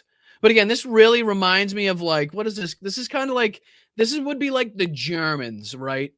This would be like the Germans after they had gone into Russia and they had perpetrated some of the most fucking egregious and horrendous atrocities that you could possibly think of on such a wide scale. It's hard to fathom, right? And then they got their asses handed to them, and then they got run out of Russia. It would then be like the German military being like, you know what? I know we fucking did all of those things inside of Russia, speaking directly to the Russian military, but when you guys come in and you attack Germany, can you kind of like, just take it easy a little bit. Don't do too much because, and who wants to see anything happen like happened in Russia? I know we did that shit, but again, can you just take it easy on us? That's pretty much what Benny's getting across here. Like, I know we've weaponized the government to like exponential fucking times. I know we tried to get it so that like we were telling everybody it was the Democrats doing so, and we've actually done all the shit that we blamed on the Democrats. But again, take it easy on us when you get back in power. When you do, just don't don't throw us all in jail. You know what I mean? Fucking these people. I'm never gonna sit there and scold you for like what's gonna what did he say? I don't think he's even speaking at this point. Did he even finish that sentence? Listen to this shit. He's been fucking. he's scared stupid right now. He's fucking quite literally lost for words. He's so scared. All right, play, I said, you bastard. What is with this? Benny, your channel sucks. You're going to sit there and not vote for Donald Trump? You're going to sit out the election? Fine, that's your right. I'm not gonna, like. I'm never going to sit there and scold you for like what's gonna like. I'm never going to scold you for like what's gonna. He's so fucking freaked out he can't even finish a thought. He's basically a soundboard at this point. Because of a policy disagreement one way or the other that none of us know about. I mean, yeah, honestly, I mean, just that small policy disagreement of like the Epstein files and like, war in the Middle East, those small policy disagreements that you have. They didn't elect me president. They didn't elect you president. They elected Donald Trump president. In that is implicitly the understanding that we're going to end up trusting the judgment of this team, which I think is exceptional, quite frankly. Marco Rubio is exceptional. Again, the cope here. As soon as you get into talking about how Marco Rubio is exceptional, you fucking lost the plot, all right? And again, we don't have to talk about or deal with any more of Benny Johnson's bullshit. I think we got enough out of that one. I also had Tim Pool. I think I got 15 minutes left, and it's okay if we go over a little bit. So let's just dive into a couple minutes of Dim Fool here. Old Beanie himself. Let me throw this on the screen. There he is right there. All right, this is Tim Pool. We're going in. Okay, not quite sure what he's referencing here, but he does have on the screen.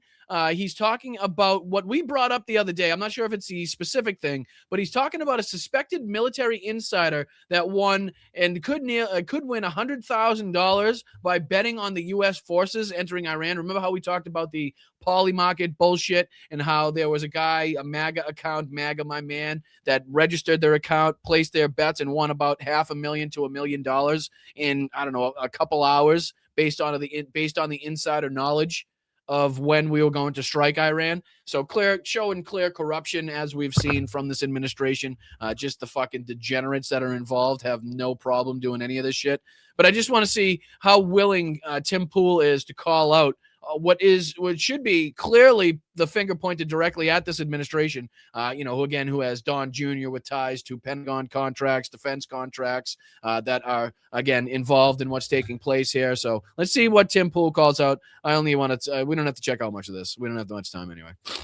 Imagine making $100,000 in a single month, not by doing any real work, but by accurately predicting U.S. military operations. Now, you'd certainly say that's unbelievable. You'd have to have insider information to make $100,000 in a single month.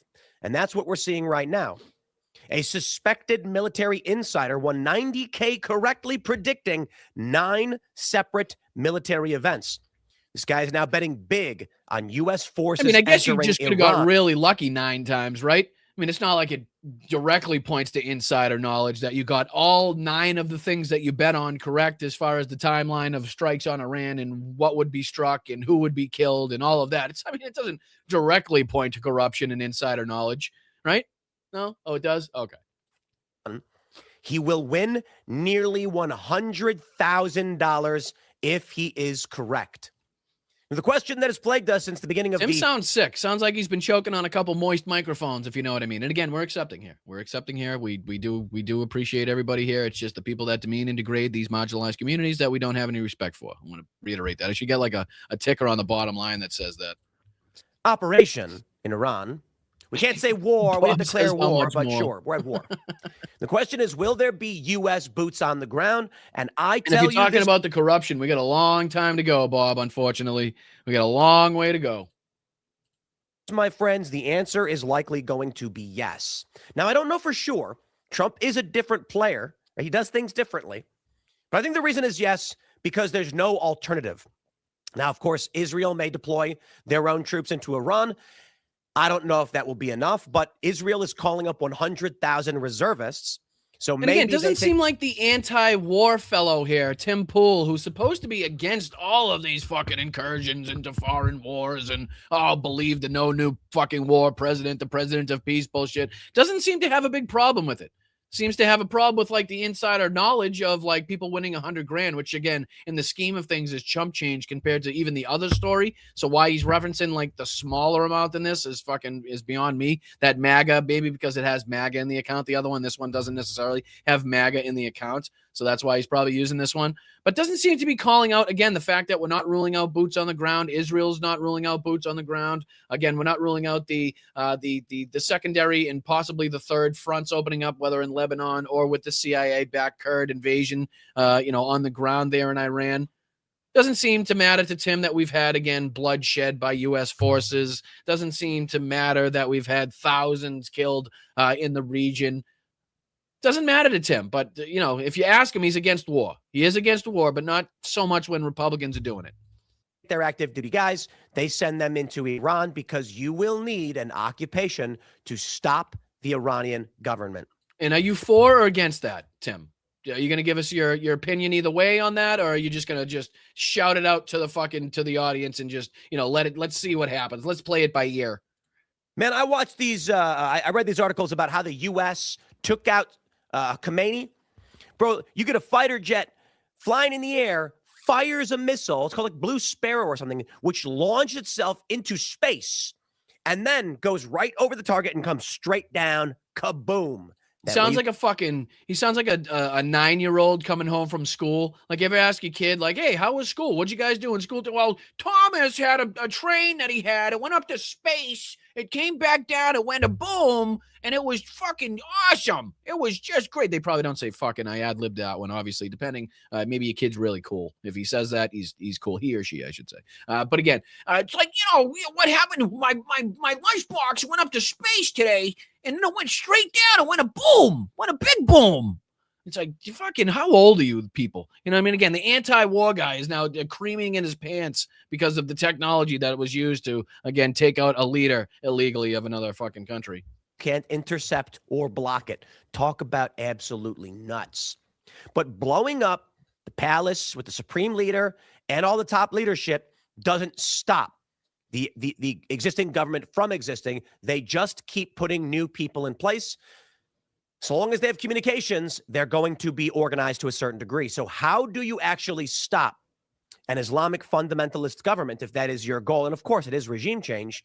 You need people to go in to occupy and force order.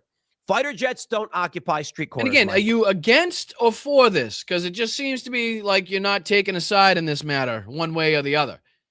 Like, I think that, you're using everybody else's accurate reporting and the experts that have rightly pointed out that this would be something damn near impossible to undertake. And it would take a considerable amount of time to even get remotely close to having the effect we want to have as far as the way we're going about it right now, as opposed to boots on the ground. But are you for this or are you against this? It's pretty important we get this on the record here, Tim. Friends. So again, these are the questions that are being posed basically by everybody. Now, what I hear in response, largely from people who are pro-Trump and think this operation is a good thing. And the reason I say operation is because I'm being neutral on it. Okay. Okay. Trump started a war.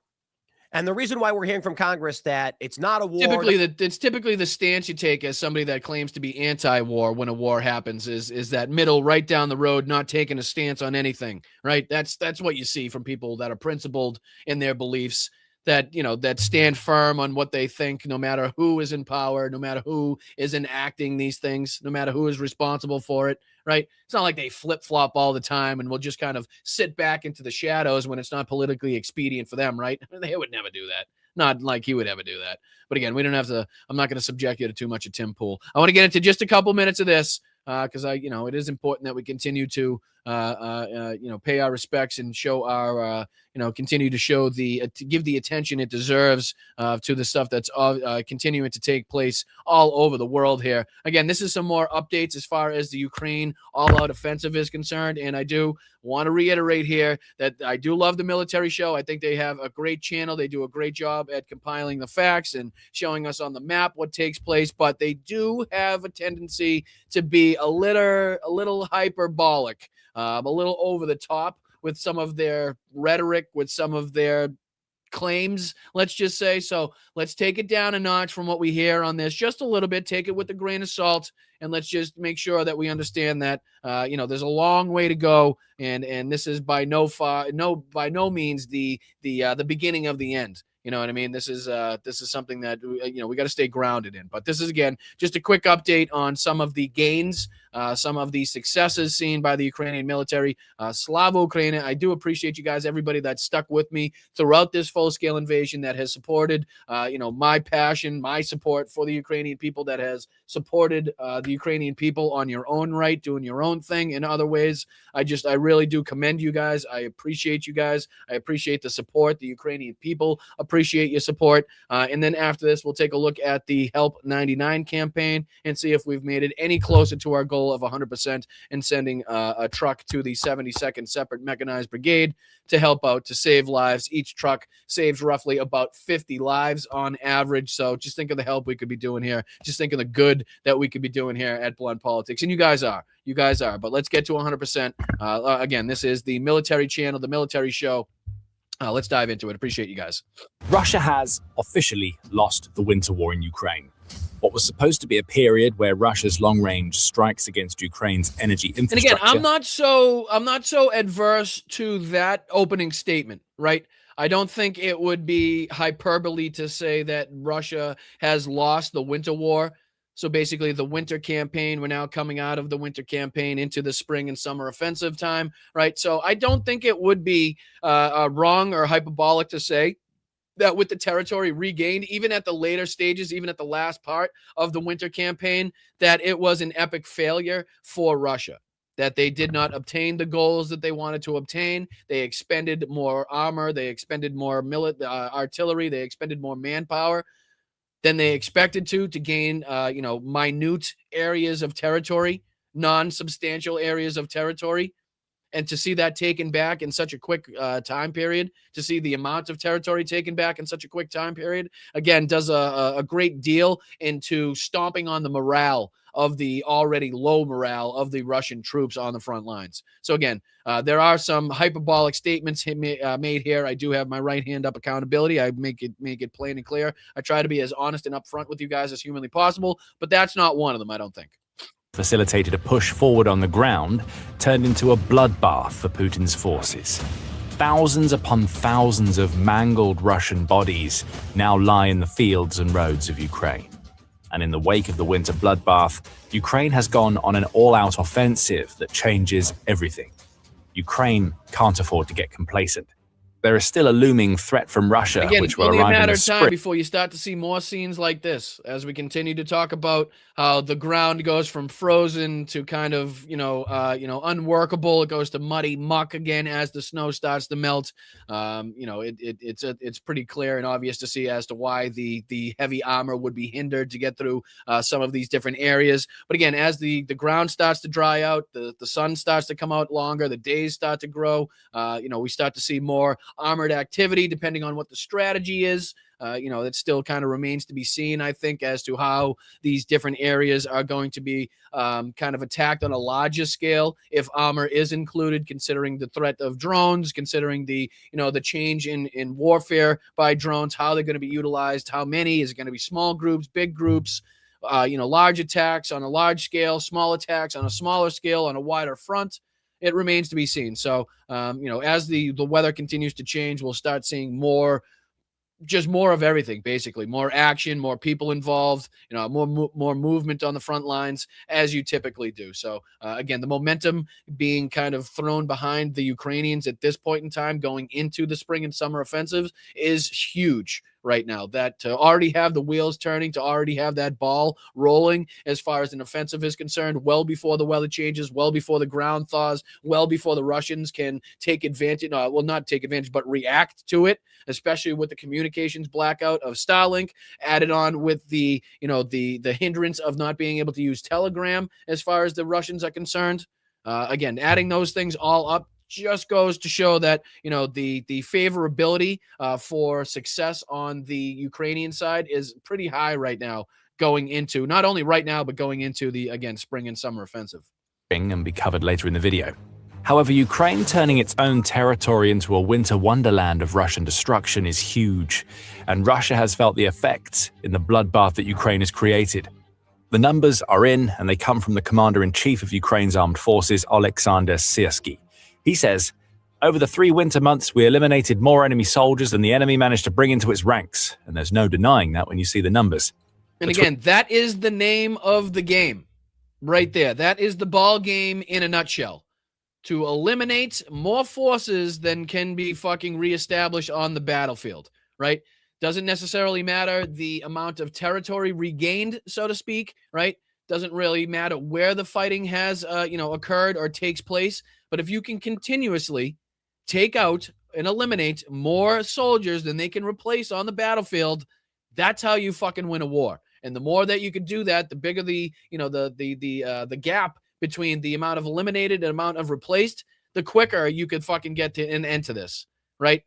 And I know that also brings in the secondary aspect in the debate of, just how willing the Russian citizens are to see such an incredibly high death toll and just how far you'd have to push that. But again, that is to break it down to simple objectives, pretty clear, as far as a goal in war is just to eliminate on a faster basis, whether it be, personnel, equipment, or supplies, more faster than they can resupply or get people back onto the front lines or onto the battlefield in general. So again, a good thing to see. More enemy soldiers than the enemy managed to bring into its ranks, and there's no denying that when you see the numbers.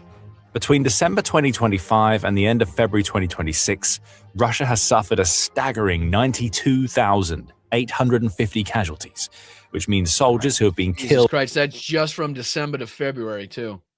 That's just from December to February. Like, again, it's tough for me, and I know you guys have watched the show a lot, and we've talked about this a lot, so it's probably less so for you guys, but I just don't think the normal, everyday American citizen could even really comprehend the amount of losses that we're speaking about. I mean, just think of the reaction when you hear about 6 U.S. servicemen and women losing their lives, right? 6. And again, as horrendous and needless, wasteful, and egregious as those 6 lives lost are, I mean, let's think what the reaction of the public would be. Say this goes on, and we lose 92,000 U.S. troops in a 3-month period.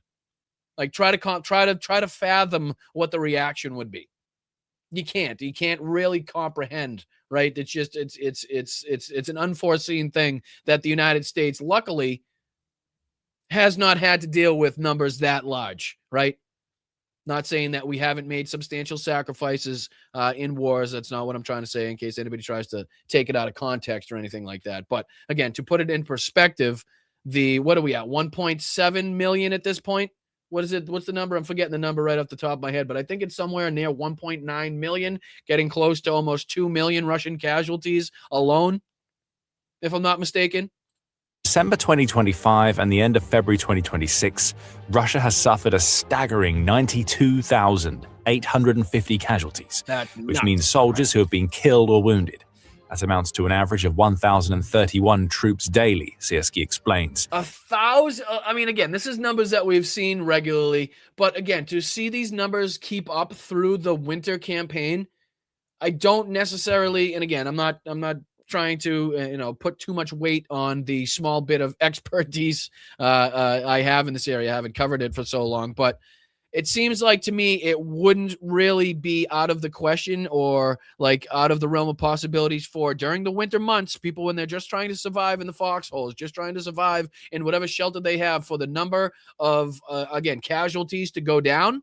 But it seems to me that it's remained pretty fucking fluent. It's remained pretty steady on the side of the Russians as far as troops lost daily, which again is only going to lead me to believe there's going to be a significant uptick in that when again the weather gets better, when the armor can be used and utilized more widely. You know what I mean? Like it's just when the bad weather, the fog, the rain, the snow lifts, and there's more artillery that can be called in. There's more drones that can be used. Like you'd have to believe that is going to go up. And if this is the baseline that we've seen, what are we looking at as far as the spring and summer offensive numbers are concerned for Russia? And it's the main reason why Russia has failed to make any meaningful progress in the winter, and why Ukraine has made such extensive gains during a time of the year that Russia thought would lay the foundation for a successful 2026 campaign. And it's not just soldiers that Russia lost in the winter bloodbath. Thousands upon thousands of units of Russian equipment have been burned up, destroyed, and rendered utterly useless for the push that Russia wants to make in 2026. Another 322 tanks have been lost during the 3 months of winter, which indicates that even with Russia's more limited mechanized assaults, it's still losing a little over 100 tanks per month. Fuck, I mean, geez, that's crazy. You know what I mean? Just what are we talking about there as far as numerical value there? So, I mean, obviously it doesn't distinguish what type of tanks they are, but 322, say roughly put a general number of what, 2.5, say $3 million a tank times 322. To put it in some perspective, the financial value, the numerical number that we're talking about as far as losses accrued just between December and February. And again, that's above and beyond the artillery. That's above and beyond the drones. That's above and beyond the air defense systems. That's above and beyond, the rocket launchers and grad system. Like it's really difficult to get through just how much Russia is expending to only have gained what are we at? 3%? Or not even 3% yet, right? Of the total territory gained. Let's see here. I don't even think it's that much at this point. So we can zoom out here. I always have the map ready. I think it's somewhere between 1 and 3%. Correct me in the chat if I'm wrong. I'm sure you guys are up to speed and up to date on that one.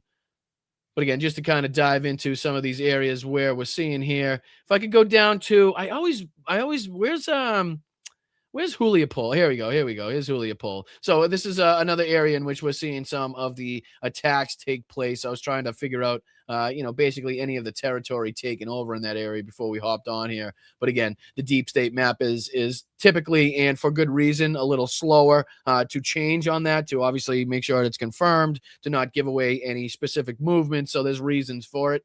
But yeah, let's just dive back into this a couple more minutes and I'll get you guys out of here. Russia's more limited mechanized assaults, it's still losing a little over 100 tanks per month.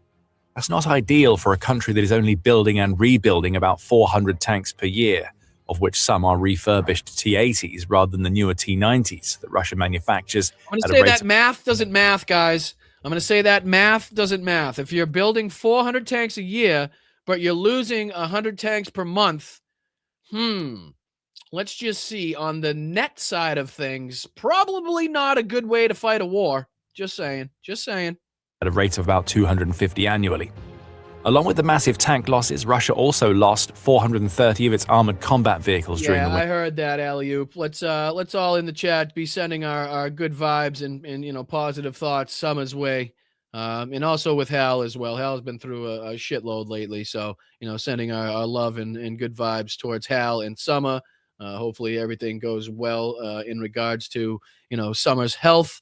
Obviously wishing both of them the best as far as that's concerned. So, if we could be saying a little something for those two, again, just a shit stretch there for Hal, to say the fucking least. And obviously our love is with Summer as well. So again, appreciate you bringing that up, Alley-oop. So absolutely to recognize that is important. Along with 110 multiple launch rocket systems and 2,967 units of artillery. Ukraine also crippled 55 of Russia's air defense systems, which has enabled Ukraine to open up safer aerial corridors that it can use for drone and missile strikes inside Russia and the occupied territories. 5 Russian aircraft went down under Ukrainian fire, as did a helicopter.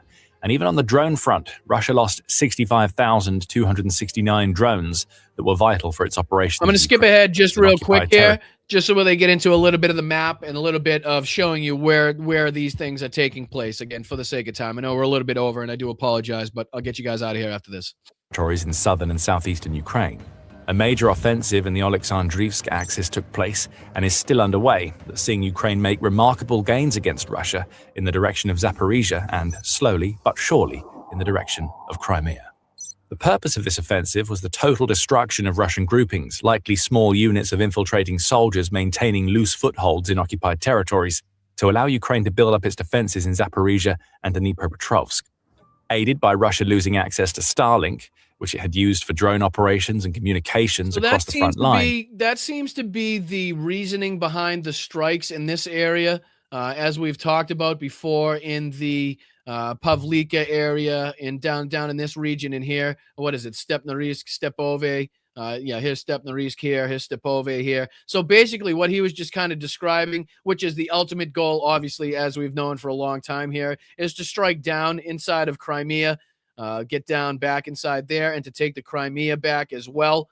So again, setting them up for not only, securing their flank, of course, for the northern assaults that we're now seeing, to make sure that not only some of the troops have to be sucked out of that area to defend the area over here.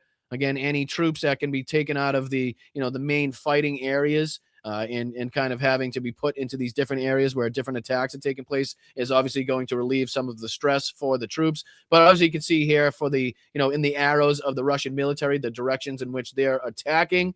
And again, to not give away the Ukrainians' positioning there, you can kind of see a little bit of the aspects in which they are liberating space here. Some of the green zones, as you can see, is liberated territory. And then you can see the counterattacks here by, this is the 114th Separate Motorized Rifle Brigade of Russia, 132nd.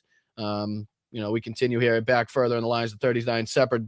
But then you can see here, again, the amount of territory being regained. And we go up north. We can see the territory up here, up around Izium, right? So that's some of the territory we're talking about. And then we go down, if we go down south here, you can see some of this territory in and around the Huliapilsky area, Novoselivka.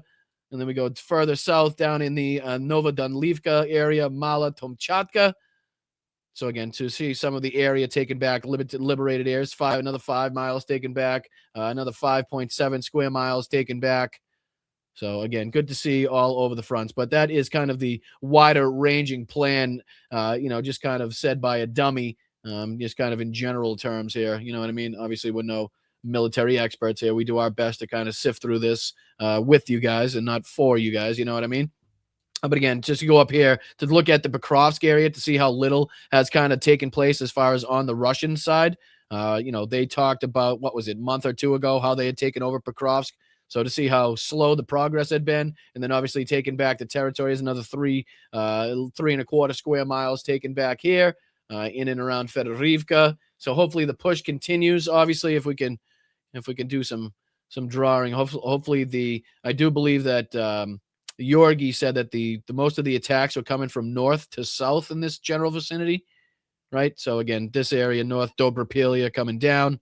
So again, just to kind of give you a better look at it, a better aspect, a better viewpoint of what's taking place there. I appreciate you guys. Let's get back into just a minute of this and I'll let you go. Ukraine has spent February turning what was already a failing winter war for Russia into a spectacle that is so humiliating that Putin may never recover. How?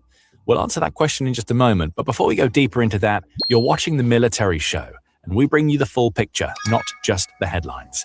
Hit subscribe if you want to stay ahead of the curve. By February 20th, Ukraine had made so many breakthroughs that it had managed to liberate 300 square kilometers, or about 115 square miles of territory from Russia in a matter of weeks. Along the way, Ukraine retook 8 settlements, which it can now use both as fortified defensive nodes and launching pads for deeper pushes into the south. And again, remember, everybody, the further that they push the Russians back, the further the artillery has to go back, the safer that the cities in the surrounding areas that, you know, are basically at artillery range or just on the line of, the safer that they remain. The more ability that the Ukrainians have behind the lines to set up defensive zones, to set up defensive areas, defensive barriers, to make sure that it's more difficult the next time. You know, if for some reason we do see another flip, another change on the front lines, which again, this is a fluid war, anything is possible. So to be prepared for anything is very, very beneficial in this regard. So I know I'm over time. I thank you guys so much for sticking with me. I don't mean to take up too much of your time during the day. I know time is the most valuable thing that you have. I would also ask anybody before you leave, if you do have a buck or two to send to the Venmo, which is the quickest and most direct way to send, a contribution to the show. Great way is also through YouTube. YouTube just takes, obviously, a cut of that to keep their lights on as well. And it takes a little bit of time to get there, but there is no bad way to contribute. You can sign up at patreon.com/BostonBrian. There's a YouTube membership just underneath me for less than $3 for a month. That goes a long way in helping the channel. Or you can just be like one of the fantastic people that we have here in the best chat on the internet, the best chat on social media here at the Bryantology, the Church of Bryantology. But I do appreciate you. If you want to send it through the chat, you can that way too. So let's get into thanking some people that were kind enough to send over a Venmo today during the show, or at any point, really. And then we'll get into the people on YouTube, and I'll get you guys out of here. I do appreciate you, man. Well, I don't know why I just said it like I was talking to one single person. I do appreciate you guys. Let's see here. Oh, thank you, Tom. Appreciate that. Tom sent $30 in on the old Venmo stick. It said, I forgot YouTube takes 30% of the 100 I sent. This makes up for it. No. Don't worry about it. Don't feel bad about that. There's, again, no bad way to contribute. I just like to make the distinction just in case anybody has that option. It's more beneficial for you. You get to see more of what you want to get to the place that you want to see it go to. And again, I only bring it up just to reiterate. That's all. And thank you so much to you guys. So much for Jenny Faye as well over the last couple days. Jenny Faye, Donna, you guys have been fantastic. Roxanne, Thomas and Victoria, Barbara, Christopher. Thank you so much to Moms. Thank you so much to Yakov. Thank you so much to Mike Z. Thank you to Roger, James, Nancy, Brian, V. Sawyer, Ricky, all of you guys. That's going back to the 28th, but fuck them. I like to thank you guys all of the time and anytime I can possibly do so. And then just a couple people over here on the YouTube today. Thank you, Bald Thanos, starting it off. Brian, does this mean that Christy Noem has more family time now with Corey? Again, I would fucking get a kick out of the fact if Corey stayed and that she had to, she wouldn't be happy. But I appreciate you, Thanos. Thank you, Mark, as well. Ice Bobby, unemployed, long overdue. Unfortunately, we did see probably a worse replacement in that regard. But thank you so much to you, Mark. I appreciate you. Thank you to always being here, always contributing. It doesn't go unnoticed, and it's very much appreciated, dude. And thank you so much to Tom. I mean, this is just an unbelievable contribution to the show today. Thank you so very much, man. I can't really show you or accurately depict how fucking appreciative I am of all that you guys do and continue to do here. But hopefully it comes across in some way that I wanted to. Mahasha, thank you so much. And I will be checking my email right after the show, dear. I'm so sorry. Do not apologize, Brian. You are the best. Thankful. No, I'm sorry. I don't mean to keep you waiting. That's my fault. My wires got crossed on that one. I thought it was people going to contact you. I apologize. Thank you, Wes, very much for the 333. All war is nonsense. Someday we will agree. I don't think that anybody disagrees as far as that's concerned. I do have a clear line in depiction and distinction between war and self-defense in that regard, but that's a whole different conversation for a whole different show. But Wes, I do appreciate you, not only your contribution, but also your sentiment, dude. And thank you, JD, for the super sticker, as always, my man. Thank you, Obscenity Sam, for becoming a new member. Very much appreciate that. Anybody that wants to sign up, you can do so right underneath me. Again, like I said, it's less than $3 for the month, $2.99. Help the channel, goes a long way. I typically take $10 basically and support what is it now? Because it got more expensive. I probably do about 3. I think I do 3 different channels that I support at $3. So we share the wealth here. So anything you put into here also goes back into other channels that I'm sure you guys are into, that I'm sure you guys watch. Thank you, Frank, as well, for the 5 gifted memberships, my friend. Can't thank you enough. Hope you're well. Hope you have a fantastic rest of your day. And thank you so much for your kind contributions. Make sure we're reaching out to Frank and everybody else to say thank you for their contributions as well. Thank you, Carol. Fantastic crowd. Love the chat. We love you. Thank you so much. Appreciate you, Carol. Not only that, but for also always being here and showing your appreciation. All right, I'm going to let you guys go. I'll see you tomorrow for the Friday show. Let me throw you guys on the screen as I get out of here because you guys deserve it too. There you are. What's up, guys? What's up, Rocks? Thank you for your service. Thank you to all the mods. As always, I appreciate you guys. Thank you for keeping that chat a safe space. Thank you to Bald Thanos, Luck Dragon, Hawk. What's going on, guys? I appreciate it over there on Twitch, YouTube, Facebook. Make sure you hit that thumbs up on the way out. Make sure you subscribe on the way out. It's free to do so. It doesn't cost you a dime, and it does a lot to help this channel. So appreciate you guys. I'll see you tomorrow on the Friday show. Same time, 2 o'clock tomorrow. 2 o'clock tomorrow here on the East Coast, okay? Hit that notification bell. It'll alert you when I go live. If it doesn't, just remember, it's not that difficult. I think we only have a couple shows at different times. The only shows that are at different times are on Sundays and Wednesdays, okay? Other than that, 2 p.m. Sundays is at 1, Wednesdays is at 1, and then we got the late night show on Wednesday night. So, all right, I'm out of here. I appreciate you guys. Thank you, Denise. Thank you, JD. Thank you, Tom. Appreciate you. As always, I'm out. Oh, no, I lied. We got one more thing. We got one more thing here that I want to show you guys. Let's dive into it. There we go. All right, we're up to 84%. Let's go, guys. Let's fucking go. This is fucking unbelievable. I can't believe we have made it this far. I really can't. Like, you know, I don't want to seem too shocked, but I did think that this was going to be an absolute grind. Not that it wasn't, but I was kind of fearful that, you know, we would be kind of embarrassed, right? That we wouldn't be able to fulfill our goals, that we wouldn't be able to, you know, hit the number that we wanted to hit because, you know, again, as much as I love you guys and as passionate and as appreciative as I am for the community that we've built here, like there are communities that are much, much larger that people could probably look towards to again, affect more change. But again, we have done such a fantastic job and we have lived so much bigger than this channel actually is here. And now up to 84% of our goal. So again, roughly 16% left to go in this. And then we can send a truck over there. We have raised over 17,224 euro. Okay.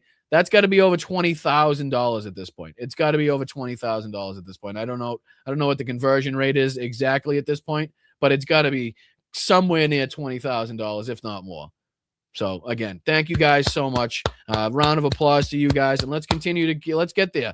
Let's get there 100%. Let's see if there's anybody on the old. Let's see who's on the list. I always like to check the wall. Yakov, there he is. Let's go, brother. I see you in there. There's John. Thank you for keeping orcs at bay. Slava Ukraine from Slovakia with a $300 donation there, 300 euro donation. Christopher is in there as well with the 500 krona. Dirk in there with 200. Thomas in there with 200. Jorg in there with 800 euros almost. I mean, just unbelievable to see the contributions, the donations from people all over the world. Thank you guys for sharing this out. Thank you guys for contributing. Thank you guys for being a part of this. I can't thank you enough. I really can't. So congratulations on getting this far, but we're not done yet. We still have 15%, 16% to go. Let's get us there. It's going to be a celebration. We're going to feel really good when we get this accomplished. So thank you guys. I'm out of here. I will see you tomorrow. Appreciate you guys. Appreciate the mods as well. And yeah, let me get my ass out of here before I stick around too long and, you know, ruin somebody else's show. All right. I'm out of here. Stay loud, stay proud, stay aggressive. This is the Blunt Politics Podcast. I'm Boston Brian, and I do appreciate you guys watching. All right. I'll see you tomorrow. Thanks, guys.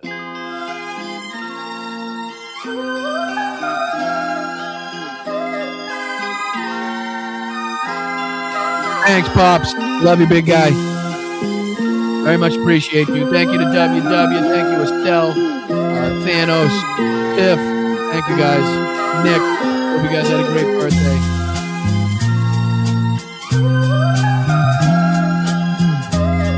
Thanks, Yakov, for everything, brother. Really do appreciate it. Tell the missus I said hello. Tell the little one I said hello. Thank you, Karen. Thank you, Denise. Thank you, Lola, so much.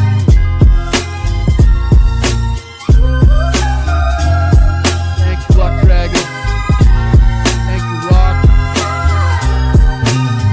Appreciate you, Frank.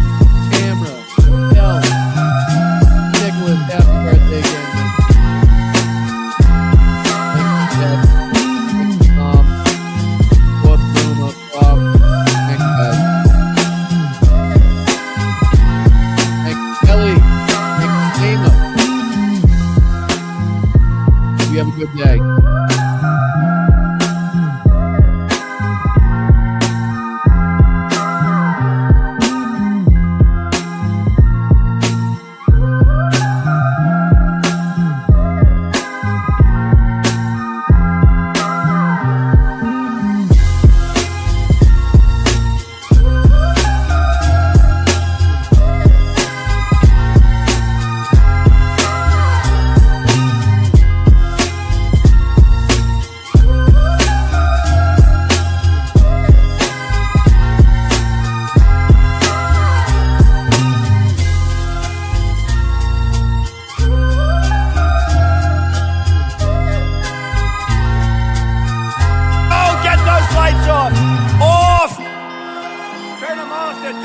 They're too bright. Turn them off.